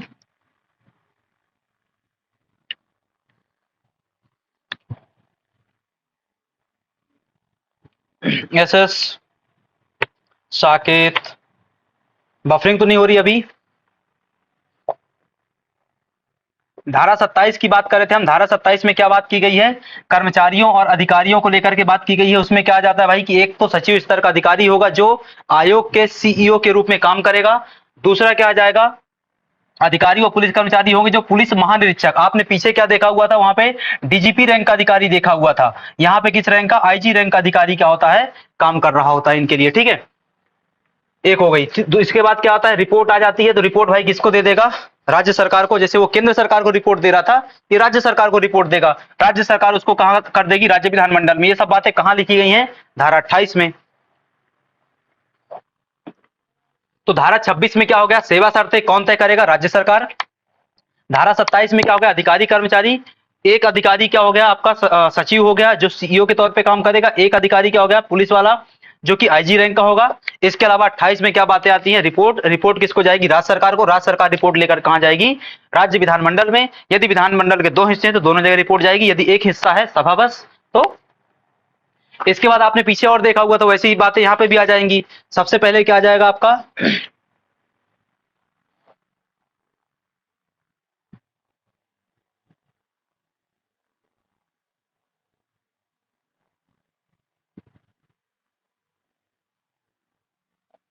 ठीक है, धारा 33। धारा 33 में क्या बात की गई है? राज्य सरकार द्वारा राज्य मानवाधिकार आयोग को अनुदान की बात की गई है। ग्रांट्स। यदि आपको ग्रांट मिल गया, पैसा मिल गया, तो पैसे आपने कहां खर्चा किया इसको लेकर के ऑडिट होगा। तो ऑडिट की रिपोर्ट कहां पे मिल जाएगी आपको? 35 में मिल जाएगी। ऑडिट की रिपोर्ट कहां मिलेगी आपको? 35 में। जैसे आपने पीछे क्या देखा हुआ था? 32 में देखा हुआ था ग्रांट्स, और 34 में क्या देखा हुआ था? उनकी ऑडिट। वैसी बात यहाँ पे है। तो 33 में यहाँ पे क्या मिल गया आपको? ग्रांट मिल गया। 35 में उसकी क्या हो गई? ऑडिटिंग हो गई राज्य के स्तर पे जो आपका आयोग है। ठीक है। 36 में क्या बात हो जाती है कि 1 वर्ष से पुराने मामलों को भी सुनवाई नहीं करेगा भाई, अन्वेषण नहीं कर सकता है। ठीक है, एक बहुत बड़ा ड्रॉबैक है इसका कि आपने आयोग तो बना दिया लेकिन 1 वर्ष से पुराने मामलों को जांच ही नहीं कर सकता है। अब कई बार क्या होता है, लोग रिपोर्ट नहीं कर पाते। जैसे उदाहरण के लिए बात कर लें भाई, पूरा मीटू मूवमेंट चला। यदि मीटू मूवमेंट में एक बात निकल करके आ जाती कि आप कोर्ट क्या कार्रवाई नहीं कर सकता 1 वर्ष से पुराने मामलों में, क्या मतलब का उसमें? फिर महिलाएं आके सामने बोल रही कि हमारे साथ कुछ गलत हुआ था उसमें ऑफिस कार्य के दौरान। अब मतलब ही क्या निकलेगा? क्योंकि कुछ काम हो ही नहीं सकता भाई, इस पे जांच ही नहीं हो सकती क्योंकि कोर्ट को पावर नहीं है। वही बात यहाँ पे लगभग चल रही है ना। राज्य आयोग की प्रक्रिया क्या होगी? तो राज्य आयोग की प्रक्रिया राज्य आयोग द्वारा स्वयं विनियमित की जाएगी। हमने पीछे देखा था कि जो एनएचआरसी होगा उसकी प्रक्रिया क्या होगी? तो एनएचआरसी की प्रक्रिया, एनएचआरसी का जो अध्यक्ष होगा वो स्वयं क्या करता है? विनियमित करता है। वही बात यहाँ पे भी क्या हो जाती है? समान रूप से लागू हो जाती है। ठीक है, ये अन्य शक्तियां, इन सबको याद करना बिल्कुल मत करना भाई, है ना। जो आपने एनएचआरसी में पढ़ा है वही सब कुछ एसएचआरसी में लागू हो जाएगा। पिछली 2-3 स्लाइड में जो भी पढ़ा हमने वो सब कुछ एनएचआरसी का एसएचआरसी के लिए क्या रहेगा? सेम रहेगा। ठीक है, इस बात को थोड़ा सा ध्यान रखना है। ठीक है, ये पूरा क्या था हमारा? मेरे ख्याल से नहीं है, है ना। चलो ठीक है। कितने हुआ भाई टाइम? 4 ही घंटे तो है। कितना इसमें कितना टाइम से हो रहा है? ऑनलाइन वालों का क्या मत है? क्लास को अभी यहाँ पे विराम दें?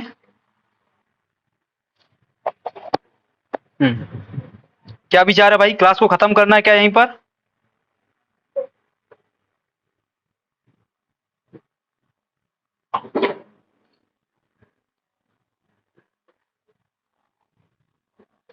ऑफलाइन वालों के हिसाब से क्लास खत्म करना है ना। चलो क्लास को आज यहीं पे खत्म करेंगे। आज हमने क्या क्या आयोग पढ़ लिए यदि एक बार मैं समराइज कर दूं तो सबसे पहले हमने क्या पढ़ा था? अरे सबसे पहले क्या पढ़ा बोलो? इलेक्शन कमीशन को पढ़ा। इसके पश्चात हमने क्या पढ़ा? हाँ, यूपीएससी। ठीक है, हम इसको क्या बोल सकते हैं? लोक सेवा आयोग। ठीक है, लोक सेवा आयोग के दोनों हिस्से आ जाएंगे। और क्या पढ़ा हमने? कैग भी पढ़ा हमने। इसके अलावा हमने क्या देखा? नीति आयोग भी देखा था। ठीक है, इसके अलावा और क्या हो गया? एचआरसी हो गया। ठीक है, एचआरसी के दोनों हिस्से, स्टेट एचआरसी और नेशनल एचआरसी। ठीक है, इसमें बीच में ढेर सारी और बातें आ गई थी, ट्राइब्यूनल वगैरह भी आ गया था, वो सब भी हमने देख लिया था। ठीक है, अब अभी जो आयोग बचे हुए वो सब बहुत छोटे छोटे आयोग हैं। एसएस है ना, इसको थोड़ा रिवाइज भी करेंगे बिल्कुल। कल की क्लास में कोशिश करेंगे पूरा हम रिवाइज कर लेंगे। इस बात की गारंटी देता हूं कि तुमको मैंने जो भी पढ़ा है वो मैं 1 घंटे में रिवाइज करवा दूंगा सब, है ना। अब इस बात की भी गारंटी कि उससे बाहर कोई क्वेश्चन नहीं जाएगा, ठीक है। तो लेकिन पहले इसके लिए क्या करना पड़ेगा भाई, इसको अच्छे से पढ़ करके रखना पड़ेगा।